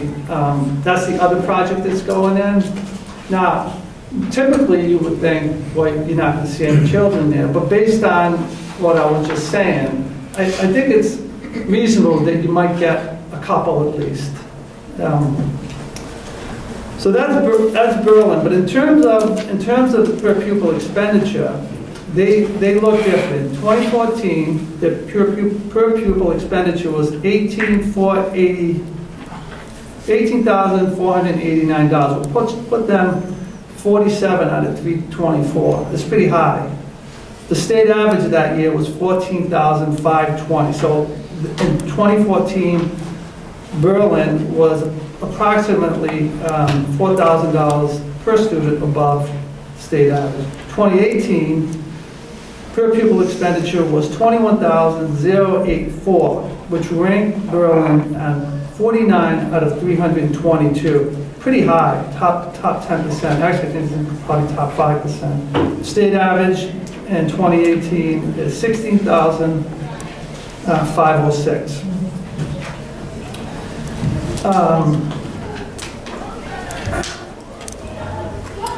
Any questions about Berlin? Again, this is just preliminary stuff. I'll have some more numbers and I'll tell you about my goal related to this. I'd just like to make an observation. When we started way back in the dark ages talking about regionalization, we had some folks come in who were talking about enrollment projections because we were trying to talk about, when we started out, we were worrying about money and how that all sorts out. And they had an NESDEC report which said essentially this, except it said that Boylston would, enrollment would grow and Berlin's would decline. And I remember that specifically thinking, really? It would decline? So I thought, that they were struggling with the data 5 years ago. And they just didn't understand at the time the market forces that were upon us. So they're consistent for sure. Yeah, and I think it's tough to predict. In Berlin, they're going to do a new study, they told me, of the River Bridge area. And they're going to do it in 3 phases to look at a couple other things going on in the area, like the hotel, things like that. But the 3rd phase of that is going to be to take another look at the enrollment.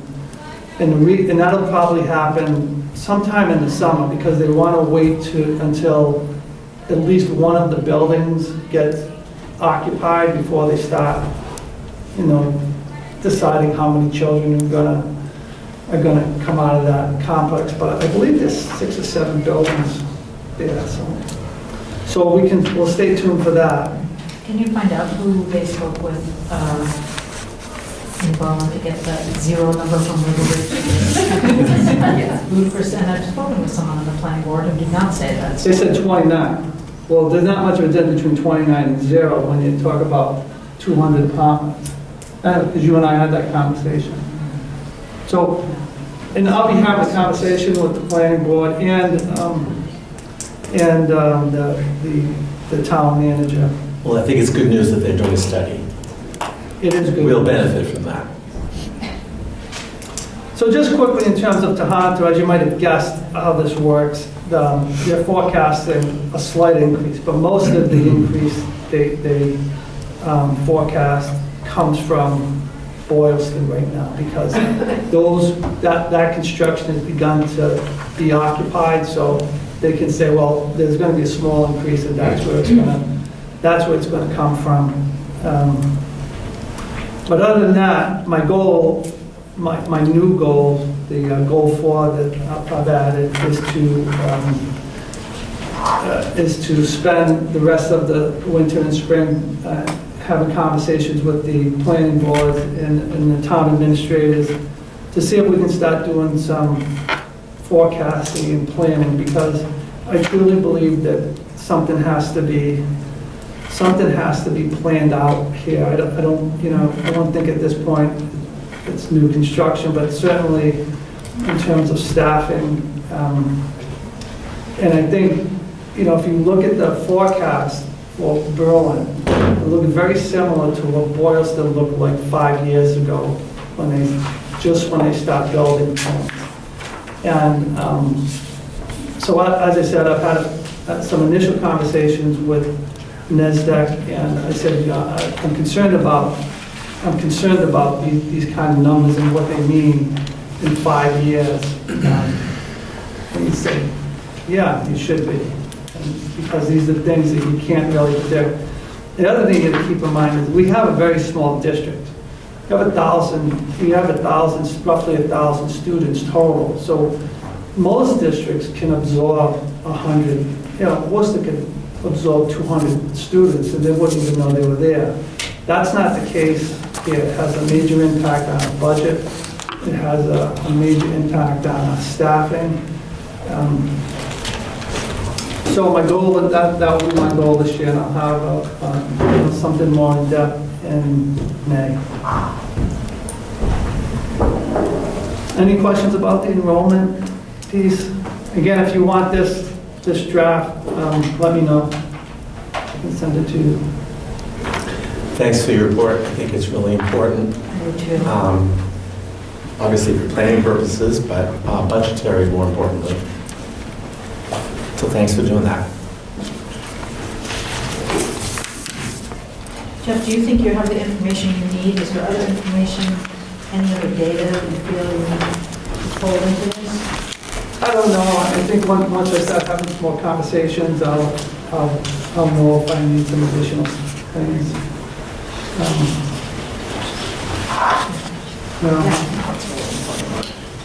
And do you have a plan in place?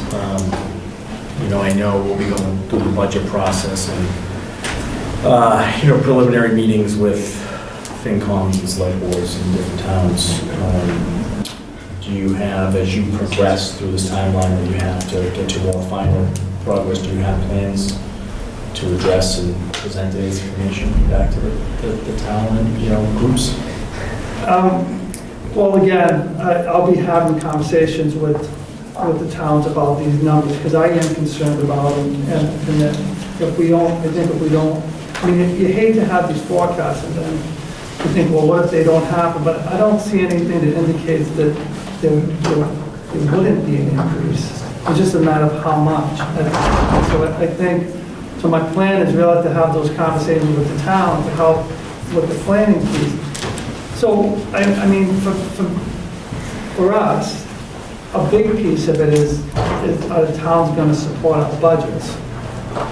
As we said, we're already short one. We'll be short one teacher in Boylston next year, given the budget that we're working on right now, and that's with some additional cuts. So, in a 14% increase, that's a heavy lift. There's no question about it. So the conversations are really to say, this is what we think we're going to need if we have, 50 more students, 100 more students, 150 more students, and this is the impact on that. Because at the current pace, it's very difficult, especially at the high school now, to expand programming. There's one one agenda item I'll get to on mine that's allowed us to move some things around and to do it, but, you know, we currently have 10 teachers who teach out of the contract, who teach 6 courses. And what that does, it not only means that they have that extra burden of teaching an additional course, and a couple of those courses are cold taught. But not only do they have that, but when you teach an extra course, it reduces the amount of periods during the day that you have to monitor students in the school. So it has a double negative effect. So I suspect that at some point we'll need some additional staffing here, just to increase programming for students. We managed last year to introduce an AP computer science course.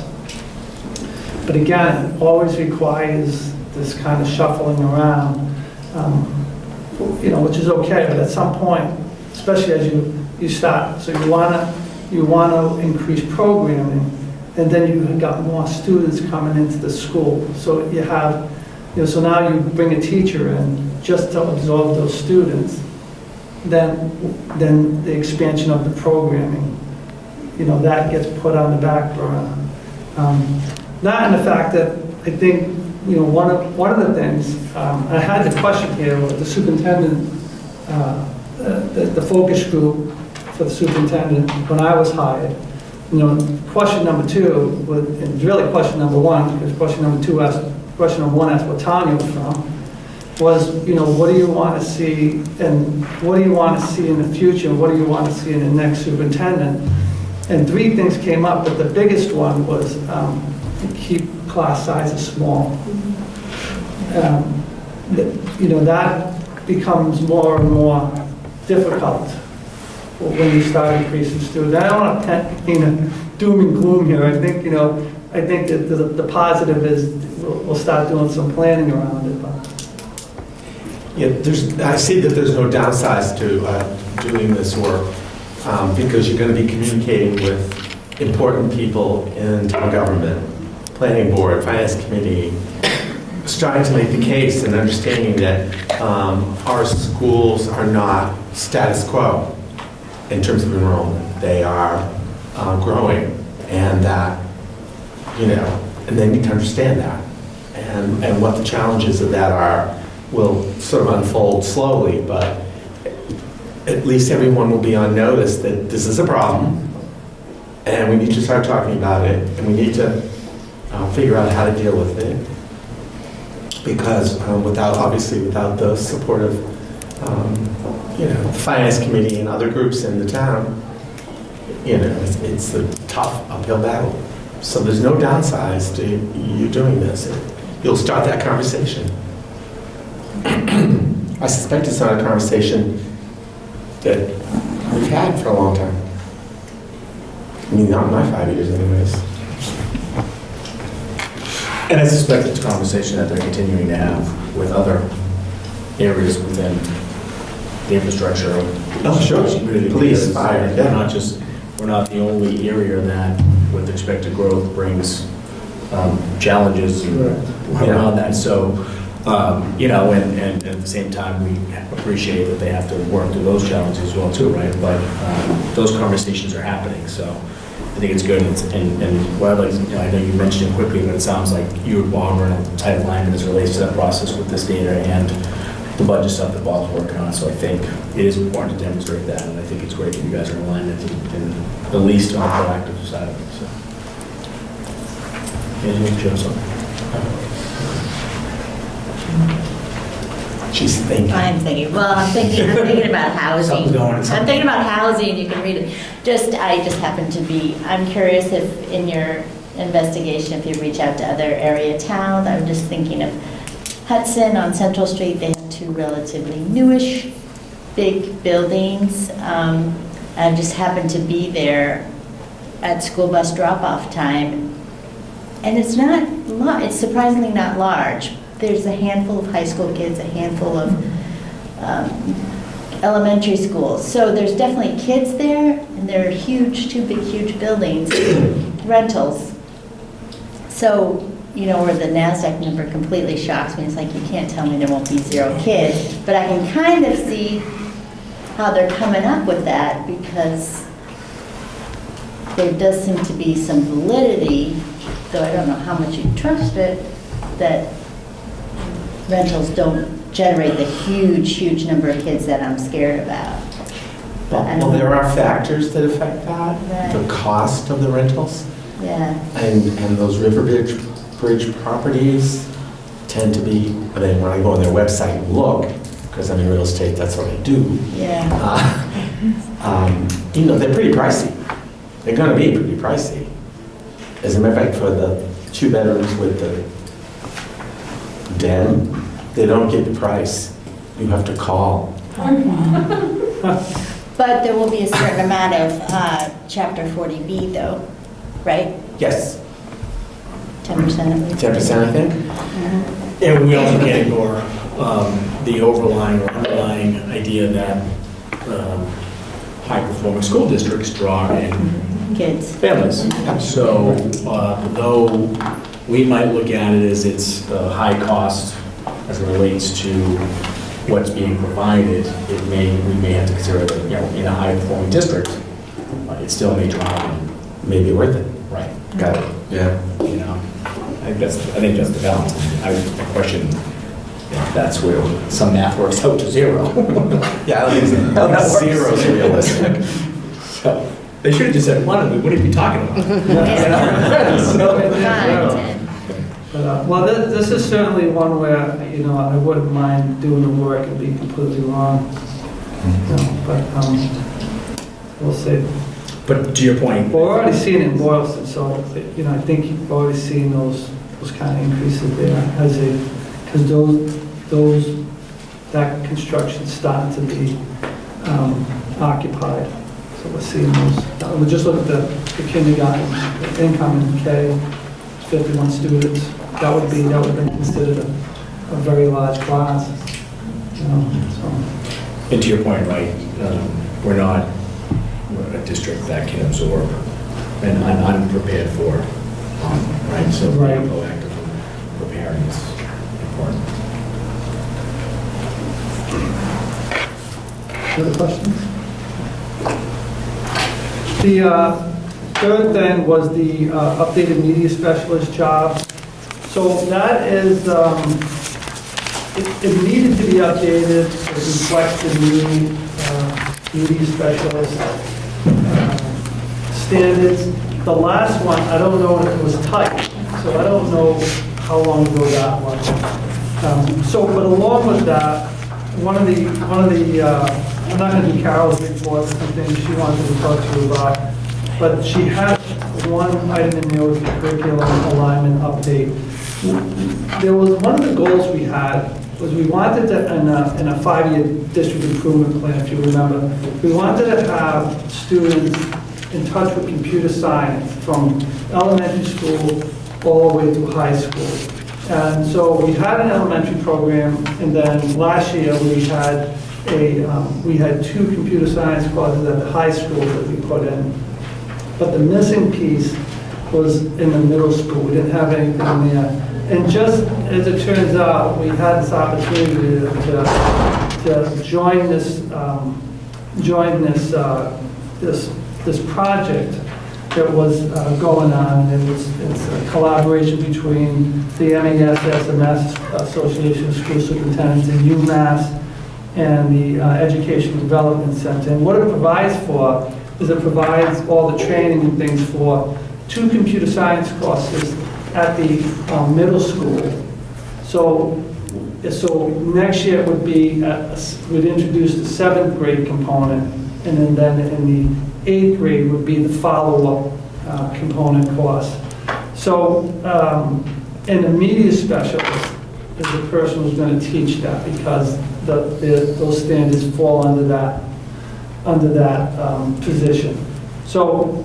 What do you mean, in the standards, or? Yes. And that's why you see that there's one of the bullets in there Yeah, I saw that. speaks to that. So it needed to be updated anyway, but we just never looked at it until we thought, who do we have that can teach this position, who's really qualified to do it? And it turned out to be the media specialist. And then when we looked at the job description, it was way out. So there's two good things. One is that we're part of this project that allows us to introduce 2 new computer science courses to the middle school. So we'll have students who will be in contact with some form of computer science and coding from elementary school all the way through high school.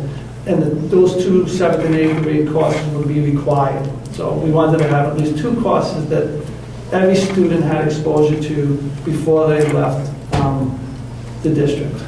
Just a clarification, Jeff, this is, this media specialist is listed as a K through 12 Right. position. But this person's providing direct instruction to students, is that right? Correct. At all those grades? No, we wrote one job description to fit into the elementary school too, but those positions right now will not be, they will not have any teaching component. So this is really position a for- 6 through 12 job description? No, those standards apply to everybody, so we wanted to write a K through 12. We just don't have full-time media specialists at those grades, at the lower grades right now. So even though they don't apply at some point, if we ever can expand those positions. So this person might be moved around to different, Not right now. but I mean, in another couple of years or something? Yeah, I Person mean, could it's a go possibility. anywhere. Yeah. She's certified to go anywhere. But right now, we're focusing on, her position at the high school, and really, we need someone to teach those 2 courses. It goes back to what I was saying about staffing at the high school, also in the middle school. Right. So just ask for a vote on that, and then, so the lot. Question. Sorry. I think when you and I talked about, isn't this their certification for these positions encompasses both? So Yes. we don't have to, if we ever did this in elementary schools, we would have to create another job description. Right. That was my Yeah, that's question. what I did at St. So that's the way the licensure goes. Right. Okay, got it. That was my question. Thanks, Bob. The last item was on the calendar. So we were scheduled to have a vote on the 2021 calendar. The teachers in the union are still looking at it. There was one question about the start date. It's pretty much the start date from last year where it's positioned. But the Labor Day comes later this year. So they wanted to do a survey amongst the teachers. It won't change it all that much if we have to change it. We actually did this so we get a nice early date at the end, which in case you get snow days, then that covers that. But I mean, I understand the Wouldn't that position. change it by a whole week?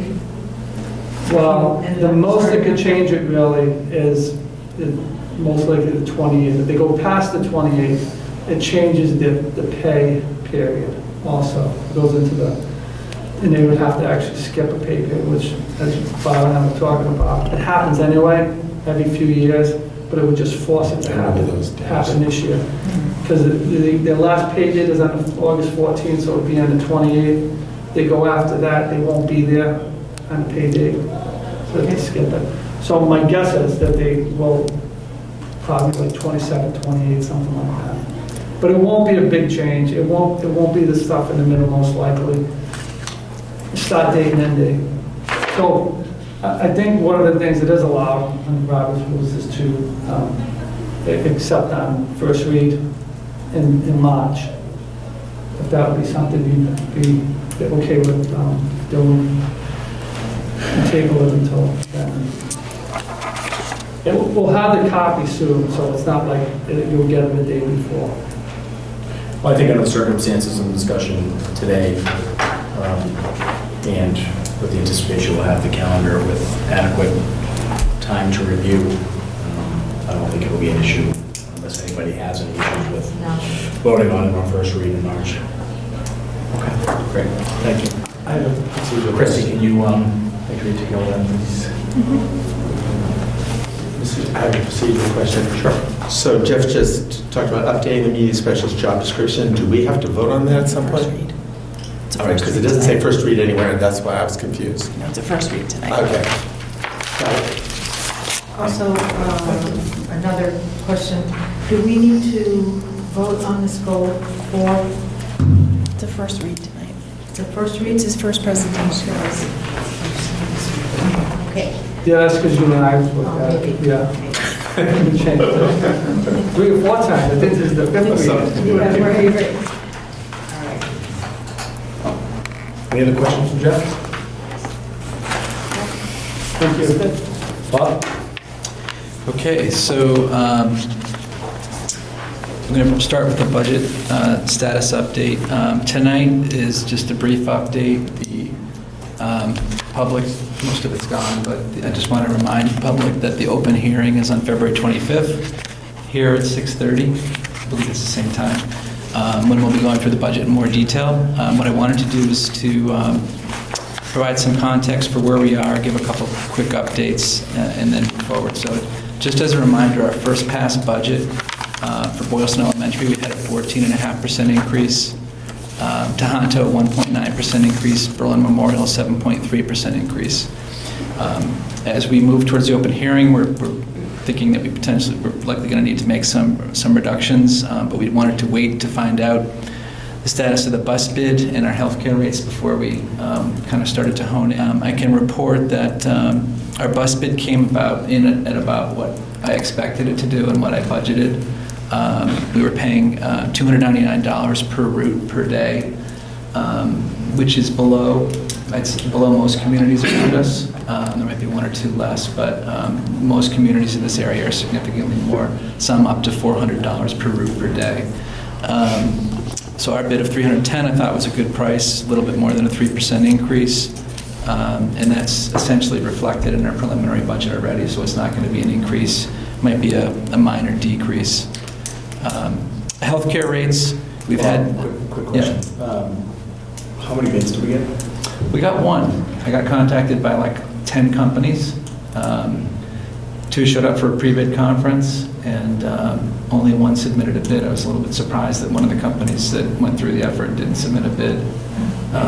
Is it a new company or an existing provider? It's the same company. It's North Reading Transportation and RT Bus. Did they provide any insider feedback on the roughly above 30% increase? No specific, comments on why. I mean, they are increasing the rates of their drivers. They did talk about the rate being a little bit below market. They were concerned about another bidder, so I think we had another bidder show up at the pre-bid conference.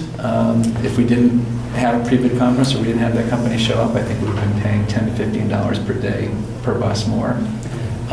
So, the process is intended to induce competition. I'd say we had the appearance of competition, which helped a bit. We didn't really have it, though. So I think bus driver, I don't know, so I say it's bus driver performance. I think over the past year, I think we've had a number of inquiries. Right? I think it's been a topic. Is there expectation that the increase in rate will potentially increase the quality of drivers and that type of stuff? So there's a couple things there. To answer your question directly, they think the increase in rate will help retain drivers or attract more drivers, but there's also a nationwide shortage of drivers, and in Massachusetts particularly, well, not so much particularly, but definitely in Massachusetts as well. They have a backlog of drivers that are trying to get registered through the Mass Registry, and that process is a bit cumbersome and slow. They've just had some drivers go through a test to get certified, but not all those drivers necessarily go to our district. So, it is something that we push on. I think we have one substitute right now for a couple months, and all the rest of our routes have regular drivers. I'd say we're probably, that's not atypical for a school district. In my view, I think we have some issues that are common to a lot of districts, and some issues are better than other districts. I'm not saying that we're necessarily satisfied with status quo. We want to see improvement, particularly when there's substitutes. We seem to lose a little bit of traction on inconsistency, particularly specifically the first day as a substitute. So we do have the ability to, reject a bid if they're not responsible or responsive. Responsive means they filled out all the bid requirements, so I reviewed that, and they provided, from my initial review, everything they needed to provide.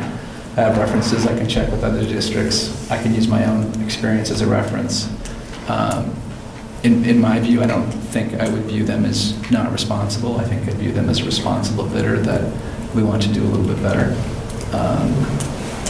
I don't know if that answers your question. Thank you. Yeah. That's another question.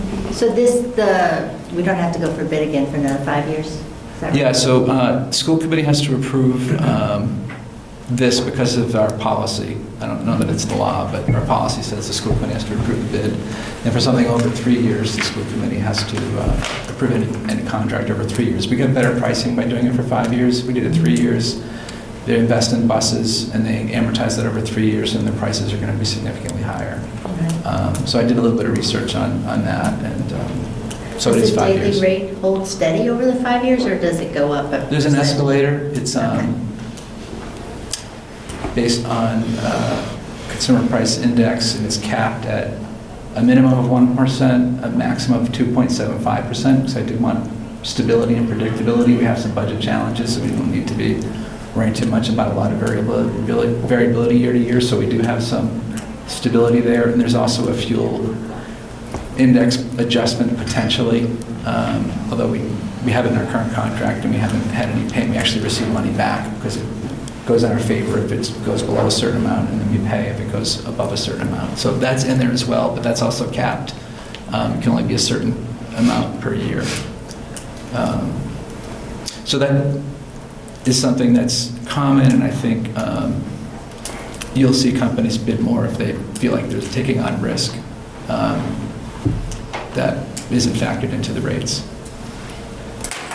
So I'm not actually, I had it as a business item. I don't want to have it voted on tonight. I kind of want to retract that as a business item. I want to recommend it at next meeting, and I do want to specifically look at one thing with them. I've asked them to look at the rate for Assabet and to see if they can provide a lower quote for a smaller bus based on the number of Assabet students attending. There's currently only a small number taking the bus. I didn't want to assume that in the bid. So that's something I'm going to see if it's possible before I recommend the bid, and I have to check some other references too. So that's the. I'm still on the budget. I guess we talked about the transportation bid, but also I just thought I would provide a little bit of additional context. There was a comment earlier in the meeting about inequity between Boylston Elementary and Berlin. We were 3 separate districts before. We had different towns with different capacities to fund. Berlin has a significant amount more of commercial capacity, commercial tax revenue than Boylston does. Even with the FedEx capacity, Boylston is essentially residentially tax funded.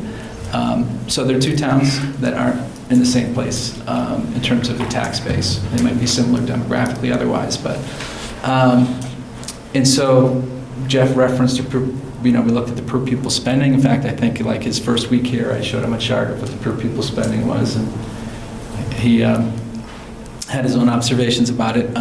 We did advocate his first year for a 7.2% increase. So, if one of the questions is what are we doing about it? In our first year, we advocated for 7.2%, 200,000 roughly increase for Boylston Elementary. So the FY18 number, we were bottom 9-10%. I think that would increase us a little bit. I also just wanted another piece of context was that to When Jeff and I looked at this yesterday, he asked, what would it take to get us to the median? So we would need to spend,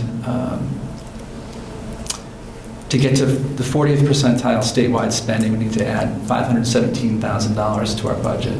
To get to the 50th percentile, we need to add $700,000 to the Boylston Elementary budget. That would have a significant impact on the taxpayers as well, but that's some context for where we are. So, Jeff and I, would certainly love to invest, and I'm sure the school committee would too, in Boylston Elementary as much as we can. We are trying to balance it as much as we can with the town's resources. Our preliminary budget reflects, prioritizing Boylston with significant investment in Boylston and a lower increase, much lower in Tohoto. So again, we'll go into more detail on this on the 26th. We are where we are, and we're trying to move forward. It's just we're not going to be able to get to where we want to get to right away. It's going to take time. So that's the budget update for now. If there's any questions on that. The next one, I talked about the transportation bid already, so I think I've already covered that. And the last one is I do have some good news. We had a regionalization transition grant approved by the Department of Elementary and Secondary Ed for $20,467. It's intended to help defray costs associated with the transition costs with regionalization. So we've identified some uses for it. It'll be well spent. It'll help take a little bit of pressure off of the existing budgets. We did lose some money from Title I by regionalizing. This will help offset that. We're grateful to receive this. I think it's a one-year award as far as I know, so I don't think it's going to repeat.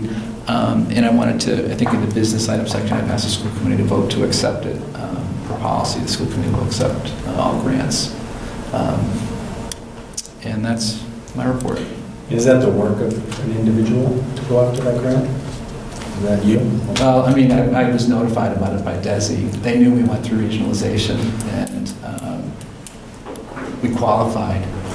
And I had to get some information from different people on, how we could use it. I talked to Carol because the Title I was impacted. And I appreciate DESI notifying us of this. This is, sometimes there's grants out there and you may not be aware of them. They reached out to us and told us what was out there. I was just going to say that's excellent because, to your point, we've heard recently about some of the things that Title I and whatnot that we were getting lesser funding in this year. So obviously these grants are extremely important to make up that gap. Yeah. Rather than it coming out of the budget. Right. So, good job. So, I think that's it. I did have something else come up. I don't, just as an FYI, we do have some unanticipated maintenance issues in each building that we're looking at that will cost some money. And Steve's working on an estimate. I think it's going to be in the range of $20,000 to $30,000 in Boylston and 10 to 20 in Berlin, related to the septic pumping system. He's starting with the good news. Finished with the bad news, huh? Yeah. I see him. Bob said that one. I'm teeing that one right up, didn't he? I've run that for 30 years. You got to mix it up. Set that one right up. I know the point, right, goes right into the septic. Yeah, exactly. Okay, any questions for Bob? Yeah, good job, Bob. Thank you. I see that Carol is not here. Is anyone presenting for her, or are we moving past that section? Is anyone? I was told we could move past that. I know she wanted to cover the other stuff, and I covered number one as part of the specialist. Okay. And we have a written report, right? Yeah, we have to So. Right. Okay. Carol? I'll give you a quick summary. I know I lose you guys at the end of the night. So I gave you a little information about the district in Berlin has been joined in a litigation with another district because of a parent issue. So I gave you a little information on that. And I'll keep you up to date as we know how that progresses. We're also doing our CPR coordinated program review is now called tiered focus monitoring. And instead of being done every 6 years, they now have broken it up so that we're doing some every year. And so this year, we're doing quite a bit on special ed and civil rights. Christy and the principals have been helping me with pulling information. We have nobody in charge of civil rights, so everybody's been trying to pull things. Why it impacts school committee is that a lot of that is looking at policies. And so we've already brought some to the school committee just to say we have some questions about how these are written, and maybe we can look at them. There's a few more coming, so you should be seeing some more things coming up. And the last was just a little bit of the progress on the 5-year plan. I know, Cliff, you always like to hear progress on the 5-year plan. I do. And so the BCBA was an area where we really needed more support, so we found some creative workarounds. It's very hard to find BCBA time, very expensive and hard to find that time. So we were able to hire some paraprofessionals to do some of the paperwork that doesn't require certified staff, and that was able to free her up a little bit more so that we're meeting all of the needs of the students. So it's a little bit of a temporary fix, but it's working very well for us this year, so we're making some progress on that. I think that's all I have, unless you have any questions. It was clever to identify the paperwork as the problem. It is a time suck for sure. Yeah. It's been helpful. And behavioral analysis paperwork is Yeah, the graphing. amazing. Any other questions? Well, If it's okay, I omitted an item that came up that I did a survey on in my report. If I could do that after Karen this time. I believe. Okay. So I just wanted to pass this out. I'm going to update parents on a survey I did. I just wanted to get on the record in the meeting. The Here Comes the Bus app, this was part of the transportation update. Sorry. He was never a teacher. All right, so I think you got enough. Did you get enough? Okay. A teacher would have known how to do that. So, do you need one more over there? So actually, one of our school committee members, unnamed, was a beta tester for this product.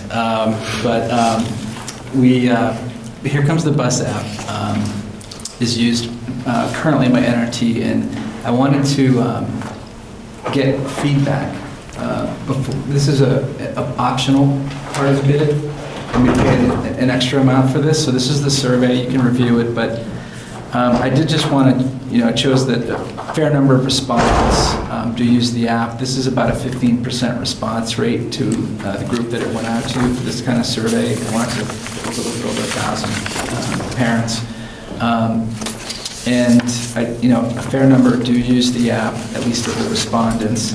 But I did just want to jump to the top of the second page, which has two kind of key two charts, which is how consistent and accurate is the app's performance. And if you see the good and excellent quadrant, it's a small chunk. I think, the way this percentage works, the 25% doesn't use it, so that skews the rest of the percentages. But you can see the group that rated it poor and fair is greater than the group that rated it good and excellent. So I thought that was a little bit of an indictment of the current reliability of the current app. Second question was, if we had to pay for this, would it be worth it? And I gave three options. No, only if it's included, if it's free. 31% said that.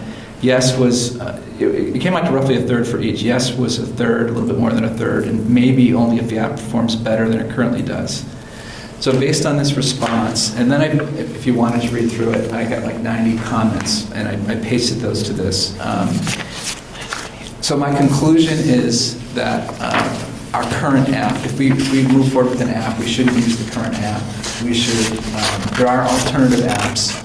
Synovia is coming out, the company that makes the Here Comes the Bus app, is coming out with a different one where you just follow a bus. Right now it's a little bit more complicated than it needs to be, in my opinion. You have to put a student ID, a student last name. It'd be a lot simpler if you just follow a bus. And maybe they figured that out because their new app, they're going to have an option that runs like that. And there's other companies we're going to look at as well. So I just wanted to publicly thank parents for responding, let them know the path that I'm recommending we move forward on.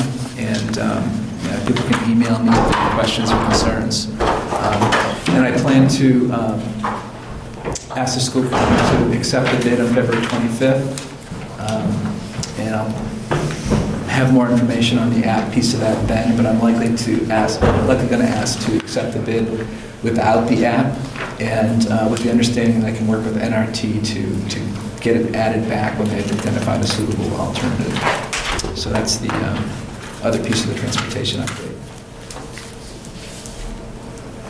Any questions?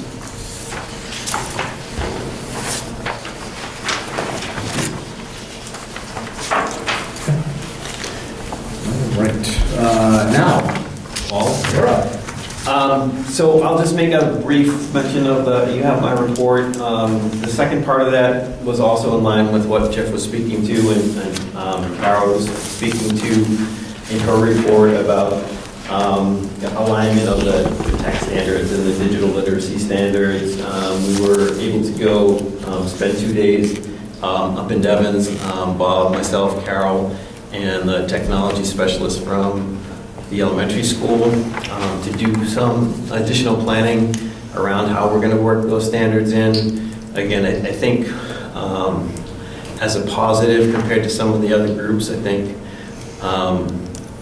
we had obviously recognized the need for this and been moving this forward. Again, you're the fact that we brought the change to the library media specialist today, again, reflects that. So it was, I think, eye-opening in some ways to see from the state perspective, but they're trying to get to, which really is a lot more technology-ready employees for the state.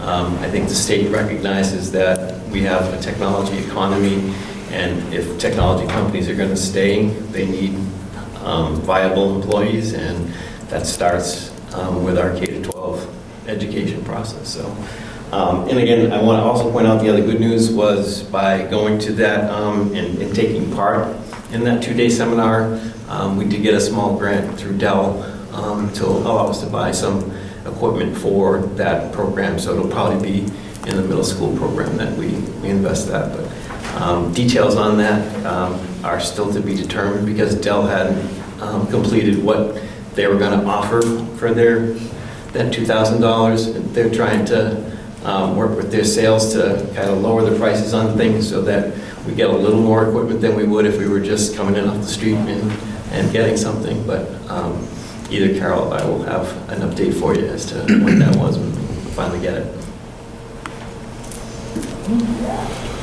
Thank you. Any questions for Paul? Nope. Okay. Thank you. All right. Well, pick up the pace here a little bit. Moving on to our policy subcommittee. So the minutes are in the business items folder. I think out of all the policies we've discussed there in those minutes, most of them are coming back to the committee for further discussion, further investigation between now and then. So I won't spend a lot of time on those today since they're described in the minutes. I believe, though, I was just checking on the business items, the votes. I do think we have to take a vote on the D policies, the finance policies tonight, but I don't see it on the agenda. No, first read. First read. This is the first presentation to the committee at large, so it'll be first read.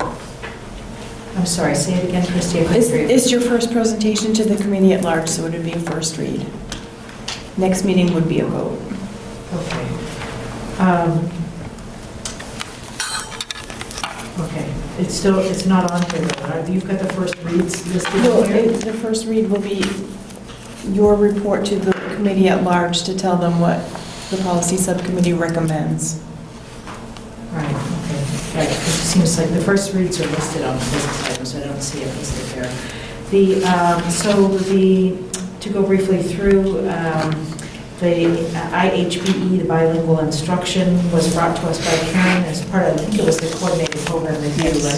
And we had some questions. She's taking those back to the state for some review and further information on that. So we will revisit that, I think, at the next meeting or as soon as she has that information from the response from the state. We discussed whether there's a need for an in-district student transfer policy now that we're a region. We discussed possible language for that. That's coming back to the next meeting. We did discover that in JFBB, which is the school choice policy, there is a reference in there that needs to be taken out because it was written before we were regionalized. It's sort of an out-of-date piece of text in there that we should take out. So we'll finish that discussion at the next meeting about in-district transfers and bring that to committee for first read after that. Christy nicely consolidated all these this whole set of financial policies that were all, Berlin policies, Boylston policies, the Hondo policies. She brought them together into single policies and moved a lot of the text into procedural documents to streamline them. And Bob spent time going over those carefully so that they're ready for us to review. Bob, is there anything you want to comment on those? These included budget adoption procedures, authorized signatures policy, budget transfer authority, bonded employees and officers, and payment procedures. Actually, I want to comment on the in-district transfer policy.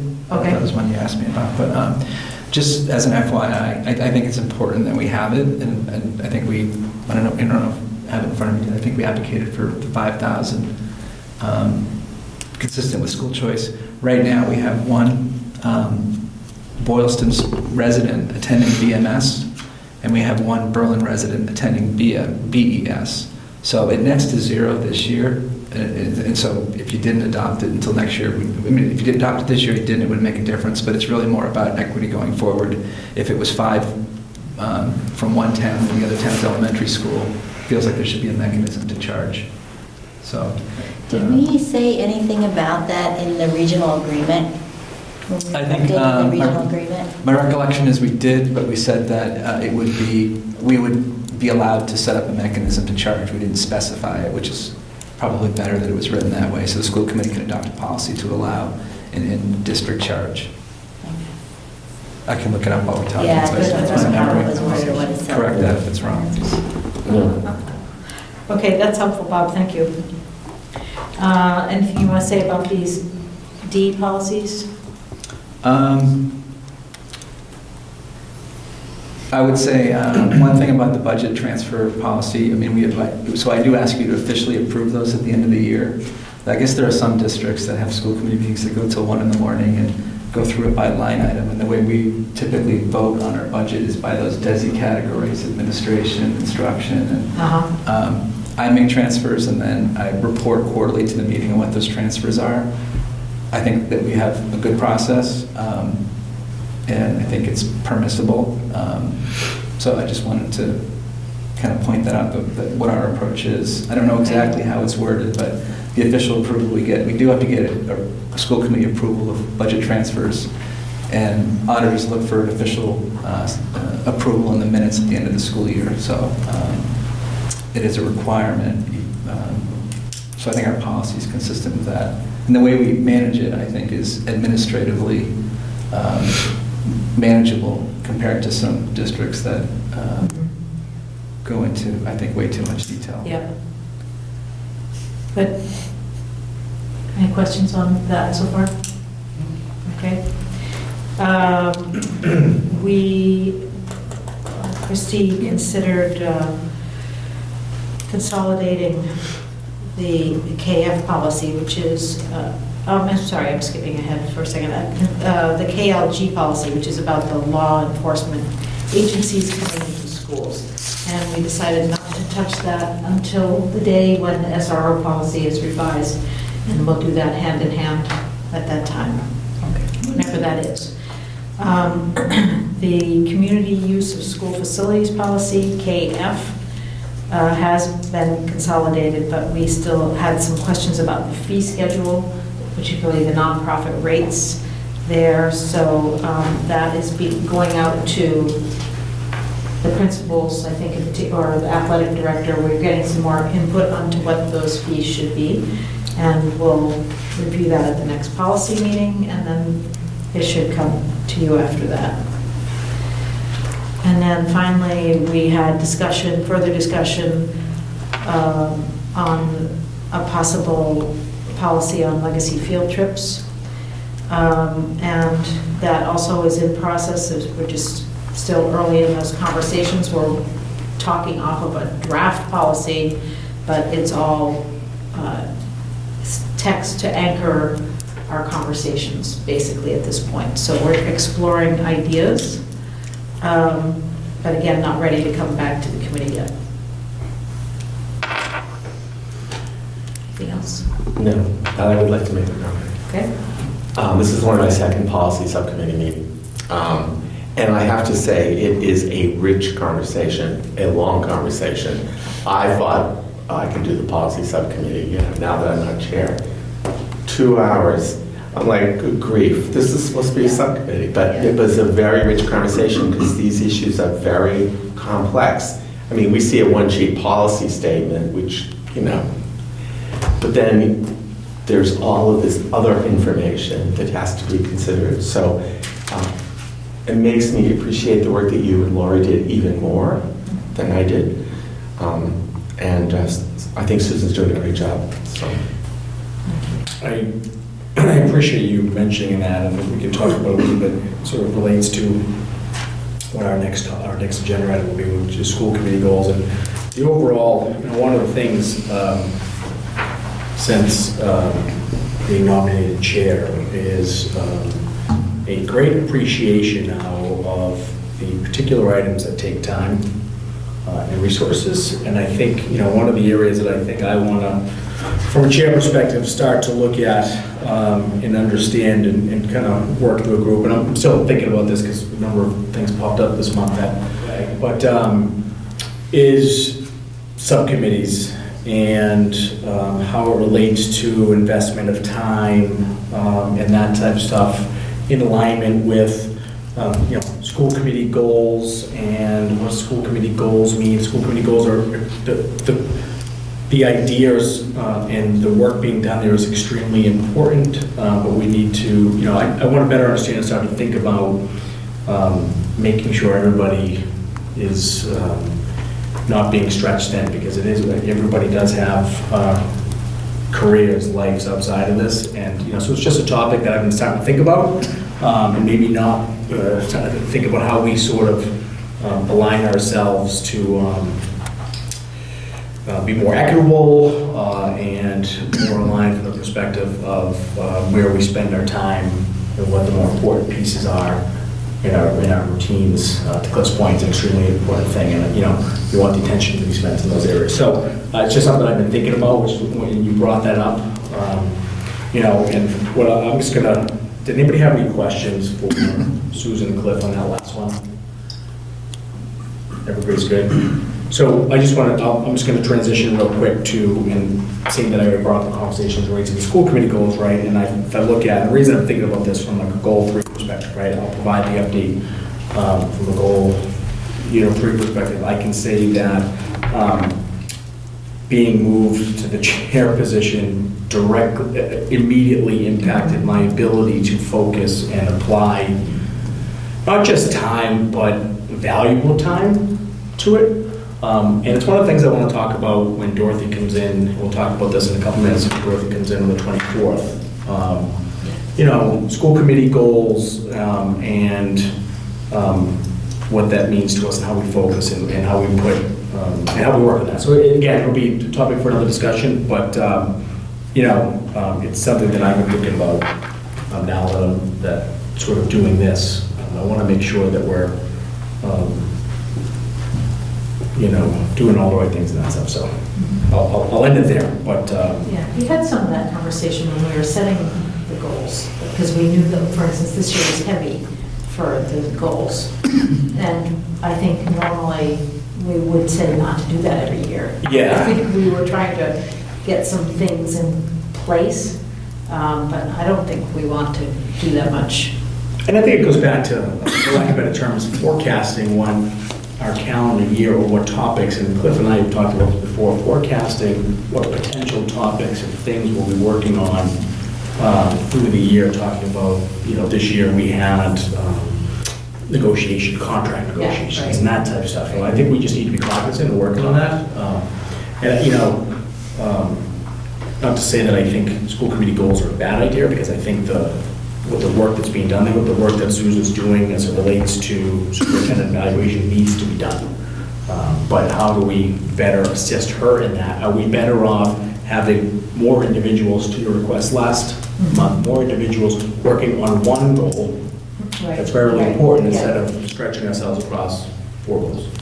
So I think it's probably a topic that I'll want to work with Dorothy on for our meeting coming up on the 24th. Yeah, no, just to push on that a little bit, I would suggest that we do that when we have our next goal setting workshop, which is not the 25th, by the way, it's Tuesday the 25th, I believe. And that was targeted for superintendent evaluation work. But we have had a meeting in the past where we've just focused on forming our goals and try to flesh that out a little bit. And to me, that seems like the right time to get just totally involved in that question.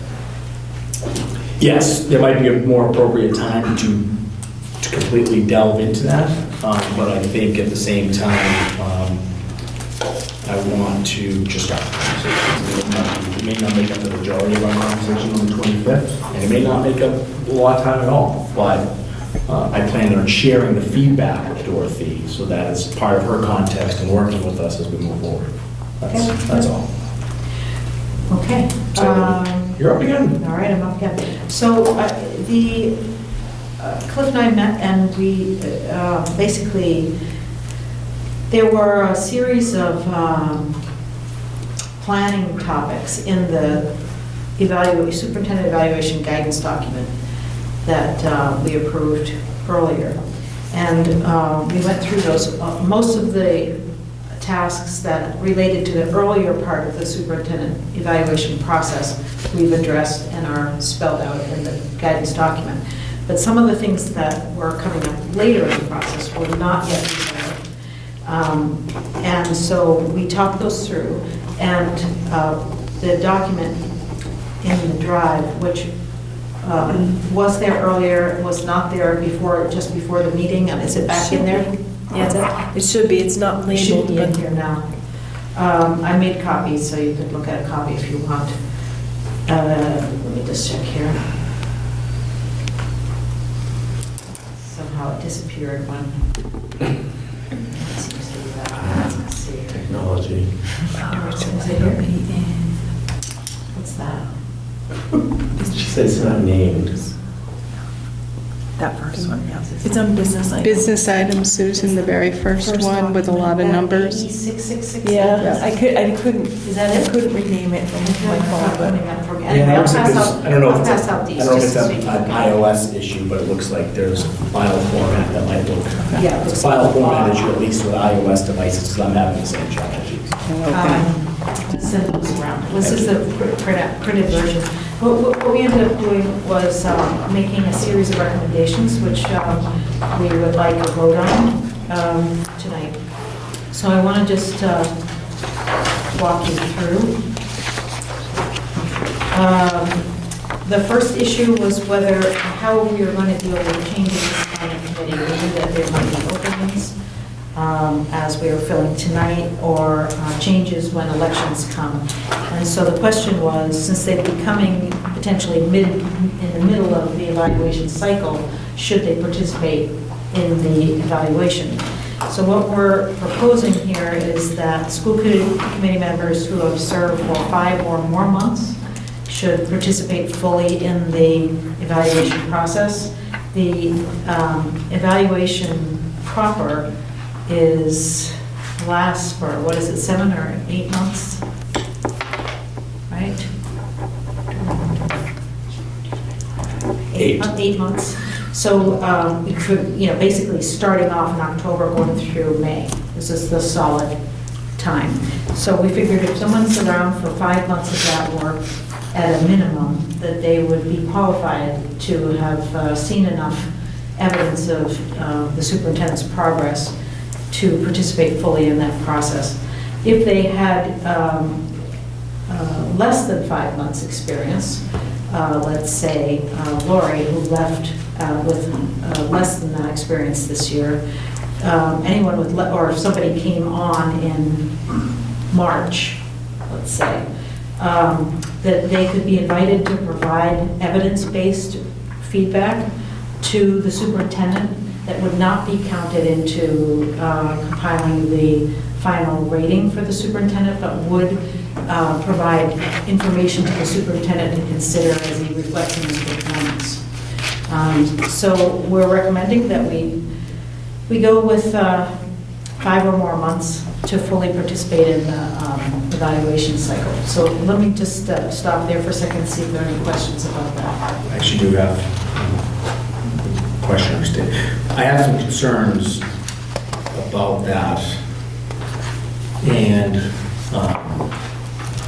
my concerns are with the legality of it, and if before we would have a vote on this, if I should potentially review this with our legal representation, because my concern is that we are elected officials, and I don't know that we can dictate an elected official on a board that they are able or unable to participate in the superintendent's evaluation.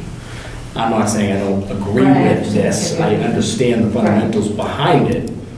I'm just concerned without confirming this with legal that it's something that we should potentially just review as a first read, seeing that it's before we vote on it. I wouldn't disagree with that, and I think that Dorothy needs to take a look at this because she knows what is the practice through MASC.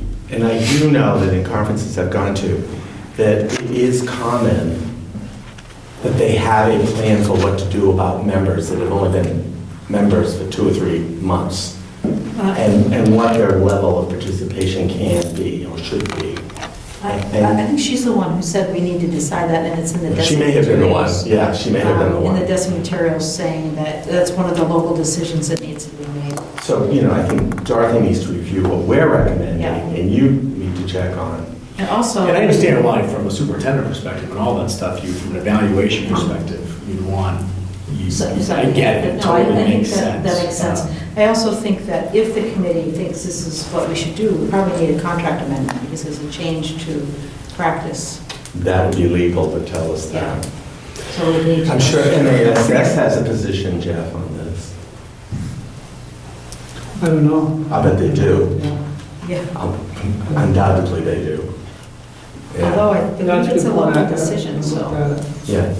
Okay, so we'll get some more information there, feedback on that.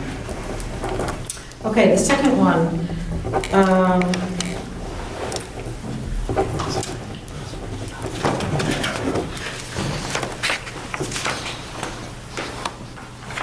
we were just recommending here that the superintendent's end-of-year report might be created online with hyperlinks directly to substantial evidence supporting goal progress. So that would just make it easier to make sure that our ratings are really rooted in the evidence as opposed to thinking, oh, what did he, I remember him talking about that, but I don't remember what evidence it was specifically. So Christy and Jeff can identify what this most substantial evidence is for his goals, and Christy can link it into the report. That's what we're recommending. I think that's doable. We talked about that, Jeff. Yeah, that seems feasible. You gotta She check said with it's easy. Kristen. She says it's easy. She says as long as she knows what to hyperlink to. Should we talk to the webmaster? Yeah. I am the webmaster. Yep.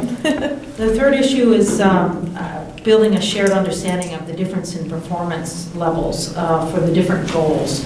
While there's sort of general text about that in the leadership rubric provided by DESE, there's not specific understanding of that within the committee in relation to the specific goals that Jeff has set this year. And so we're recommending that at the March school committee workshop, we spend time trying to parse out what does it look like when this performance on goal 1 is at the proficient level or the needs improvement level or at the exemplary level. What's that look like specifically? And get clearer and all on the same page about what we're looking for. Any questions about that? Okay, so the fourth one has several recommendations, 4 recommendations. This is the part that we have not defined and has been inconsistent from year to year depending on who the chair is, who the superintendent is. It's just been varied. So these recommendations are to help make this process more consistent and reliable, particularly to benefit the superintendent, I would say, and growth from the evaluation process. So the first recommendation is to have a 2-person subcommittee rather than just a single individual be in charge of distributing and collecting the individual rating forms, following up with people who have not submitted their forms yet or have errors in their forms or gaps in their forms, synthesizing the results for committee review and determining the final evaluation rating to bring back to the committee. That 2-member subcommittee could be the chair and one other person, or the chair might say, let's have two people from the membership at large. But there would be 2 to help carry the workload and to also help to resolve, we've been fortunate in the short time I've been on the committee to have a general consensus in that evaluation rating. But you could very well have a year where there's not consensus and it takes the burden off of one person having to resolve that by themselves. There's some bounce and think tank going on in there to try to resolve that kind of issue. So we're recommending a 2-person team be in charge of all those steps to get that process done comfortably. But is that you include volunteering for that position? Yeah, we didn't say that. We didn't say that. Just recommending a consistent process. Right. Any questions about that suggestion or pushback at any time? All right, the second one then moves from the rating process to the final report that's generated from that process. And the intent here is to provide both a synthesis of the results and all the direct comments that were made in the reports so that the superintendent and the committee can see everything that was said. It's quite transparent that way. You're not guessing how many times was this comment said, what am I not seeing? Everybody sees it all. That's the intent there. And then a chart showing what the ratings look like and then the final evaluation ratings. So it's a way the intent here is to kind of semi-standardize the report and what it would contain. Because I understand that that's changed a bit from year to year in the past. My question on that one is if you're still showing everybody's individual comments and their individual ratings. But not anonymized ratings. Yeah, it's all anonymized. Right.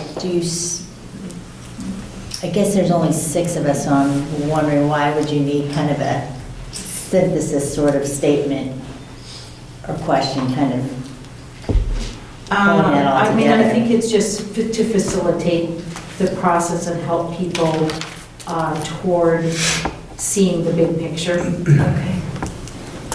So, it depends.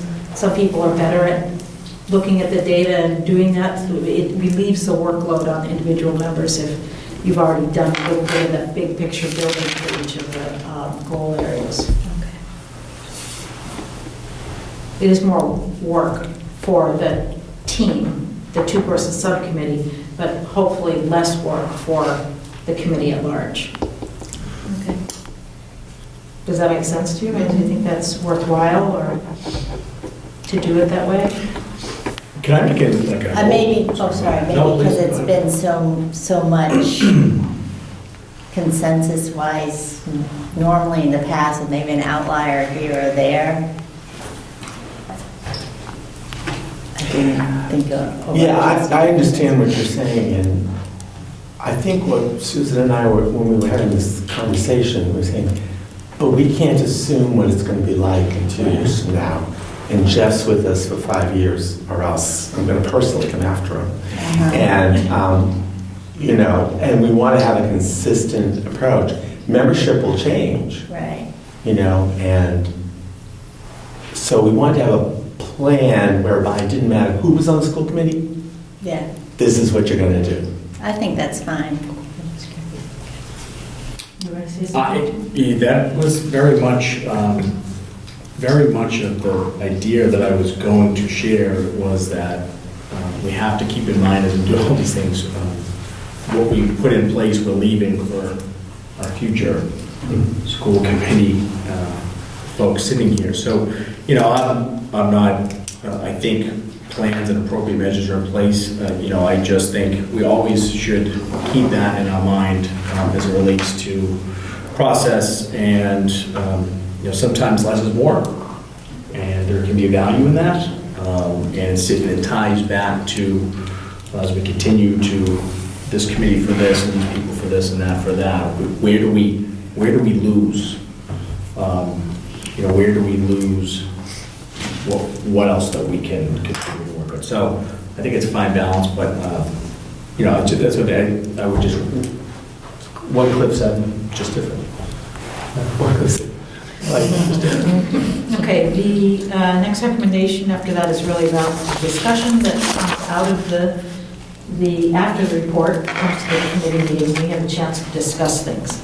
So the idea here is that we focus discussion at the high level, sort of synthesis level, not on reiterating our individual ratings that we've already made comments on through our forms, but through what do we see as trends across that information and stay speaking at the big picture level, cross-cutting kinds of issues and feedback. And that the superintendent be given an opportunity to respond publicly at that meeting, but also the option to respond at a later meeting or to discuss further with the chair at a separate meeting. And then any executive session discussion that comes out of that around contract, performance-based pay, for example, the superintendent's invited to attend and listen, but may not participate until invited by the chair. Questions? The final one was a discussion we had about access to the final evaluation report, which has typically been, in my time anyway, been given to the committee at the meeting by advice of legal counsel, because otherwise it can become a public document way ahead of when we've had a chance to discuss it. So what we're suggesting is that we consult again with legal to see if there's a way to make it available to us some number of hours before the meeting so that we can read it. At this meeting, we're discussing it, voting on it, and then voting on compensation. We should have an opportunity to read it ahead of time and be thoughtful about that. So we want to go to legal again and see if there's some way we can have an opportunity, even if it's like it's available to you 2 hours before the meeting. At least we then would know to save 2 hours before the meeting, get our heads around it. And also for the superintendent to not be surprised in a public meeting about feedback that's coming through the evaluation process. That wouldn't be fair. I don't think that's particularly fair either. So we're advising that we consult with legal about that issue to see if there's some way we can work with that. I have no issue, I can have that conversation with Russ. Russ and I are like best friends now. Yeah. This month, so that's now on my favorite list on my phone. That will be next. I can say traditionally, I think, and what I feel like I've heard sitting in the other chair on items like this, that the answer is typically, from a legal perspective, it needs to be made public when we are notified, when we see it. It needs to be on the drive. I'm not saying his answer's going to change to that, but Yeah, it will be public. I would be. That's not the question, though. Okay, so The we knowledge understand. it will be public. As soon as we see it as a group, it's a public document, a shared drive. But the question is more, is that a problem? Can it become a public document 2 hours before the meeting? Sorry. Just like some other things. And for us, not to be caught off guard by it. If it was out there, 4 days ahead, it could show up in the newspaper, for example, before we've had a chance to talk about it. Whereas if it shows up 2 hours ahead, it's less likely that kind of thing can happen. Okay, I'm glad you clarified that because I would have asked Russ the wrong question. Okay. So, thank you for. Call me if anything comes up. No, thanks for clarity. Now I understand the question. Okay. I think the other, just popped in my head, the other thing we take into consideration too is once it's public, the evaluation for the superintendent's public, right? So, in working in conjunction with our superintendent, we may want to get his feedback on this as well as it relates to what his comfort level is and when the report becomes public, because it is about him. Right, so I'll get the feedback. I think what I'll do is I'll get the feedback from Russ. Yeah, that conversation with Jeff. Make sense? Absolutely. So in the votes, it looks like then we would be voting on, I should have numbered these. The second, all the recommendations except the first and last. No, just except the first. But this is really like a first read, because it's the first time they've seen it. So. Yeah, we can't take a vote on it anyways, because I need to talk to Russ about item number one. I said, I was thinking except that one. One of the action items I'll take away from tonight when I go in and sit with Jeff prior to next month's meeting and talk to Christie about, where does it make sense to just connotate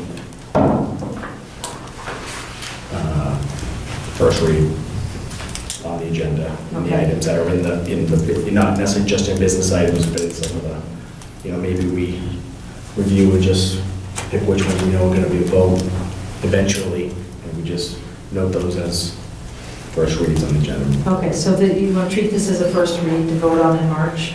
I do, yeah, because I'm not comfortable.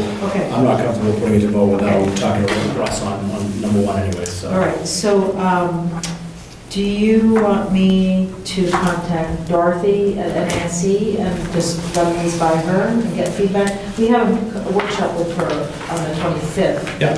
Anyway, I'd be happy to do that if you should need to do that. It's up to you. Yeah, sure, why don't you go ahead and do that? And I'll work it from my end, the legal side, and then we can regroup. Jeff, is there anything you want to run by MASS on this? Probably everything. No, it's a evaluation. It's right there, so. Okay. And this would need to be a contract amendment, is that correct? Got to ask Russ. Okay, all right, you've got that. I have the note. Got it, okay, good. Does need contract amendment. Ready to go. All right. Okay, Angela. I'll be brief because I didn't really do anything last month, so I don't have anything to add. I hijacked number 3 this month, so did you have anything you want to add before we move on? No, just that me and you haven't connected, but I would like to invite Laurie to be, just to check out the school finance, the language is, it's a lot to. That is an interesting topic that you bring up now. Thank you very much for bringing that up. I have to admit, and I'm sure every month like this as chair is not going to be like this, but there was no way I was going to. Oh, I would not assume that. All right, so, great. So I guess just from a conversation piece, just to fill you in, Laurie, we have a set of school committee goals that we set sometime in the year, beginning of the year. We work with Dorothy Presser, who is our representative from MASC, to work with those on those goals. One of the goals this past year was to start a process of just knowledge transfer and education around the finance aspects to the school committee role. Will tie in with some of the work Angela's doing in terms of just educating people as they come on. Some of it's as simple as just terminology and that type of stuff. And Keith and I were working on that, so some of the work has already started, some of that stuff has happened. So if you were okay with it, what I would do is I would potentially appoint you to take my spot in that role. And continue, Keith, we can debrief you and continue those conversations with Bob and the progress we made. I like this Bob G. I got So,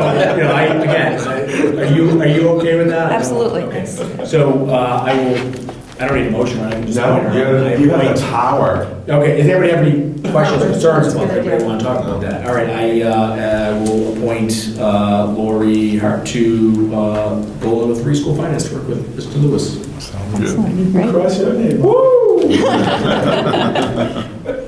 Look at that. It only took till 9:30 to get to that point. Angela, can I just ask, I forget what the timeline was on the handbook. Would you remember offhand?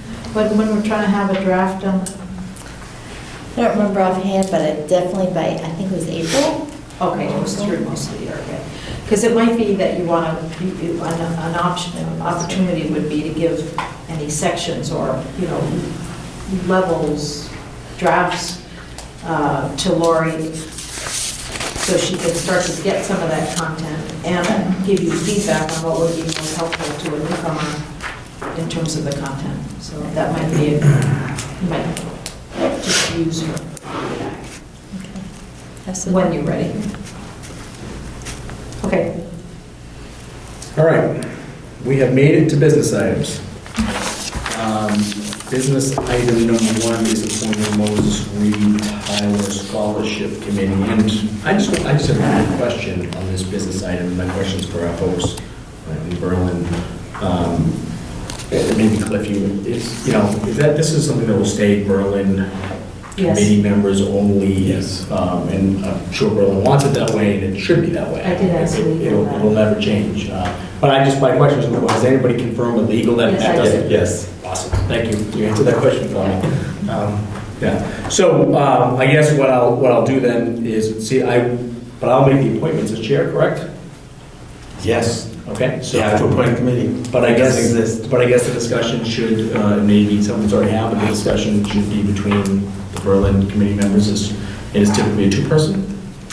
It's a 3-person, but you appoint 1 school committee person. That's what we did last year. And then usually we recruit 2 committee members, Berlin. Yeah, the 2 people, town people already. So I appoint 1 committee member, and then you get 2 town residents. Okay. Yeah. Okay, I understand. They're already on board. When we finished last year, they were like, we're happy to do it again next year. Okay, Yeah. so is there, I guess I'll do it, is there a volunteer?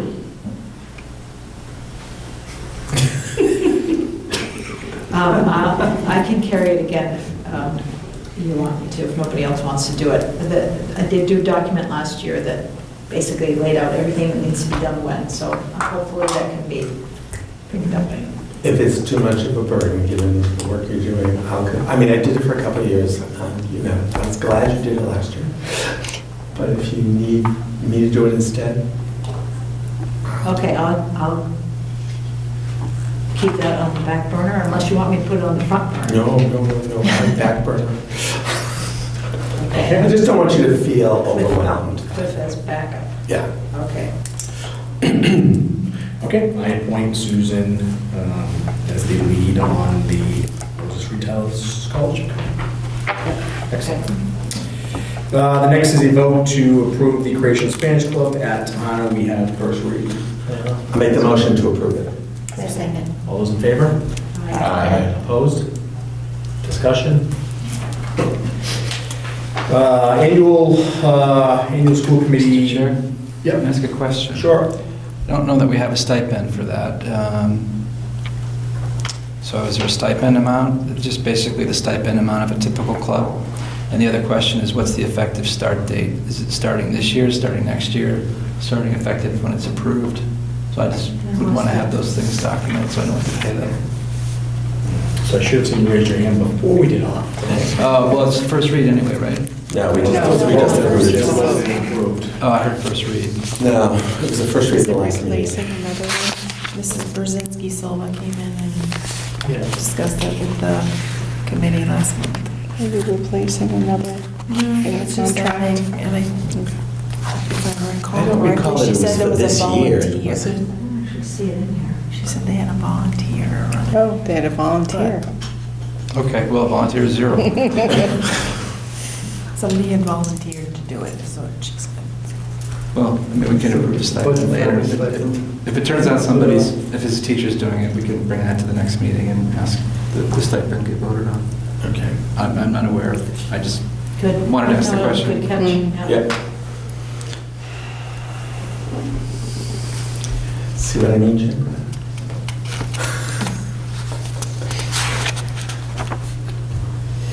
Okay, annual school committee planning calendar for 2020. It's been in the drive for a while. Everyone has made. There's one item that needs to be changed still. I wrote to Christie, but it's still here. End of year superintendent goals report is listed as June. Needs to be in March. Well, May. The goals report needs to be in May. Okay, we'll make that. Okay, so what I'm going to do with that, Actually- do you have something? Yeah, because it was put in June, because we had 2 meetings in June, one to get his report and one to evaluate it. That's not what we discussed. Well, okay. We discussed, and you and I talked about it, we discussed Oh, gosh. the need for the report in May so that the process could go without hitch in June. How do you feel about May, Jeff? I thought that's, I'm fine with it. Okay. I think I changed goal 4 to reflect that. yeah. Okay. So you can approve it with that change? Yep. Okay, so you're good with me. Okay, so do I have a motion to approve the annual school committee planning calendar for 2020 with the amended change of the evaluation document moving from June to May? So moved. Oh, wait, sorry. Also, never mind, it got changed. The reorg was all in January, right? Yes. Just like we did this year? Yes. Okay, I was looking at an old copy earlier. January is supposed to be the first month on the planning calendar. I haven't looked at it. Right. And it still is, yeah. I love this calendar, just I do saying. too. Thank you. It only took how long for me to figure it out? So, fine. Thank you for the compliment. So I have a motion, do I have a second? Second? All those in favor? Opposed? Questions, concerns? Does that mean that anytime there's a change to this, we need to vote it? Yep. Yep. Sure You do? Yeah, anytime there's a change. Which, I think it should. We're planning out the year. Anything that makes a change, that I think it's obviously, if we found it important enough to put it in a calendar, it should obviously be discussed if we're going to change it. So I think that's a good process. Item D, do I have a motion to accept school committee norms and standards? Mr. Chairman, if I may make a comment? Please. This normally was done in May in the past during the reorganization meeting.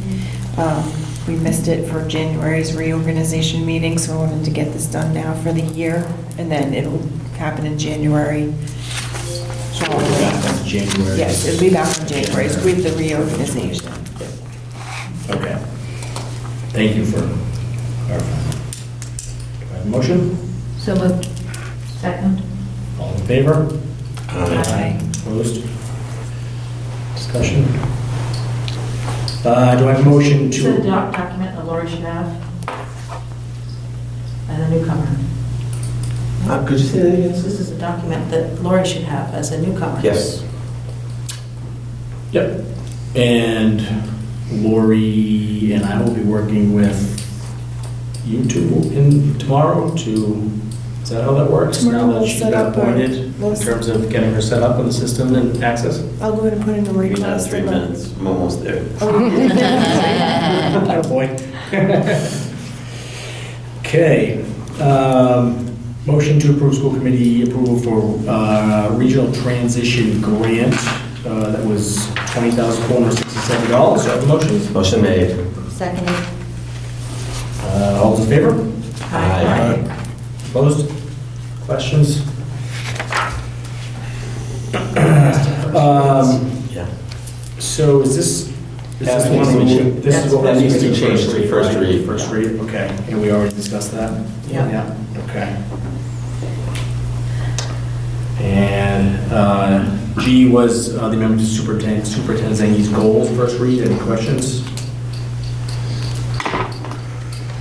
Field trip application to the Nature's Classroom was a first read. We moved that up. We already talked about that.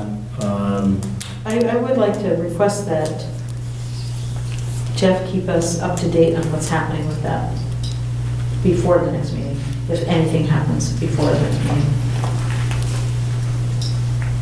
If that trip ends up back on board or. Yeah. Thank you.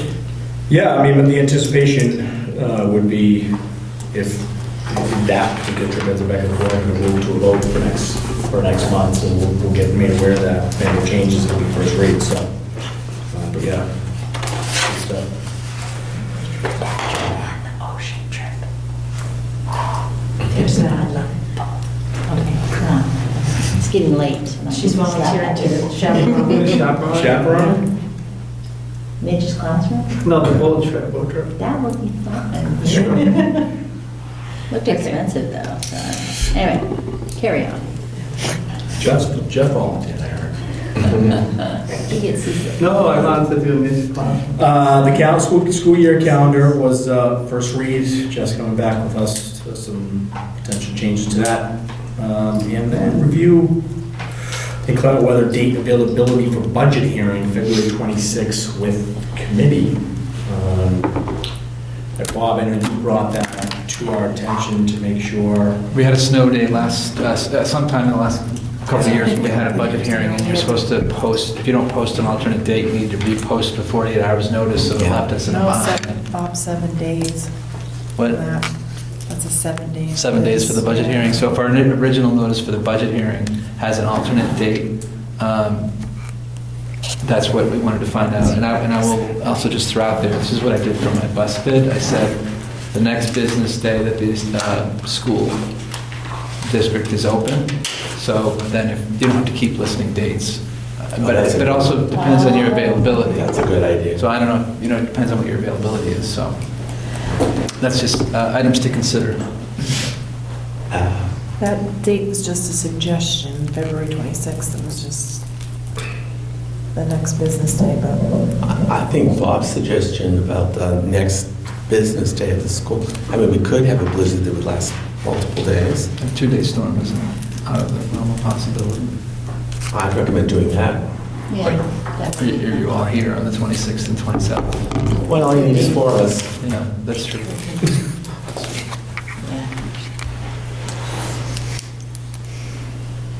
Well, I think that was part of what was going to be checked, is whether people are actually available on the 26th and 27th. So, but are we, just so I'm clear, we're making the recommendation that we change it from recommending the 26th to recommending it next business day? Right. that school is in session. Yeah, I mean, you could be, I mean, if people, we could word it in a way that says the 26th, assuming school is open, otherwise the next day school is open, so that people are kind of clear, well, it's the next day, and obviously if it's closed. But so there's a way we can word it to. Well, the school committee doesn't meet on days when there's no school because of weather. So that makes sense. It's the next. You can have start in the morning. But anyway, yeah. Okay. Is that?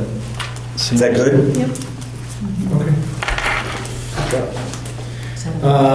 Comments and future agenda items, two things that I want to address is one, I thought about this today, I don't know what made me think about it.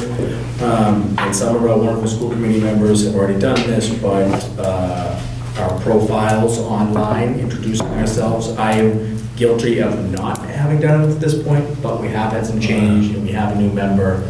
So I'm bringing it back up to the forefront. I will, within the week, complete mine, or you can throw me under the bus next month. I'll get my glamour shot. And, Oh, I want to see that. just Lori, just for your, there is on the school committee page now, some of our school committee will find this picture and a brief bio. Okay. And all you need to do is provide the picture and brief bio to our webmaster, and she will make you go good up there on the website. The only other thing I want to talk about is our session with Dorothy on the 25th. Dorothy is asked if we can start that at 6 o'clock rather than 6:30 to help facilitate her make it to 2. She needs to go assist in another meeting in another district later in the evening, so she's asked if we are available at 6 o'clock, and I said I would poll the committee today. I can do 6. 6, good? You mean the 24th though, right? It's 25th. 25th. Oh. It's Wednesday, the 25th? Oh, no, sorry. No, No, I'm it's a sorry. Tuesday. March 24th. Yeah. I know. That's what I'm saying. Yeah, yeah. So 6 p.m.? It's February. That's fine. Okay. Yes. 6 to what, do you think, 8? 8? This is the February? No, March. March. Yeah. So the only thing she needs to know, are you going to come with her? I have to make that a different color, so I remember. Yeah. The business of trying to spend some time clarifying what the levels of performance looks like for each of the work, superintendent goals, and the new process. Yeah, I'll talk to her about it because I know what the content is. Any other comments? Do I have If Lori Martiska was here, she would be very unhappy. Oh, boy. We'd get her. We have that 2-hour agreement, and she would be Yeah, we reminding get her. us that this is not 2 hours. She can blame it on her neighbors. Motion to adjourn? Second. All in favor? Aye. Thank you.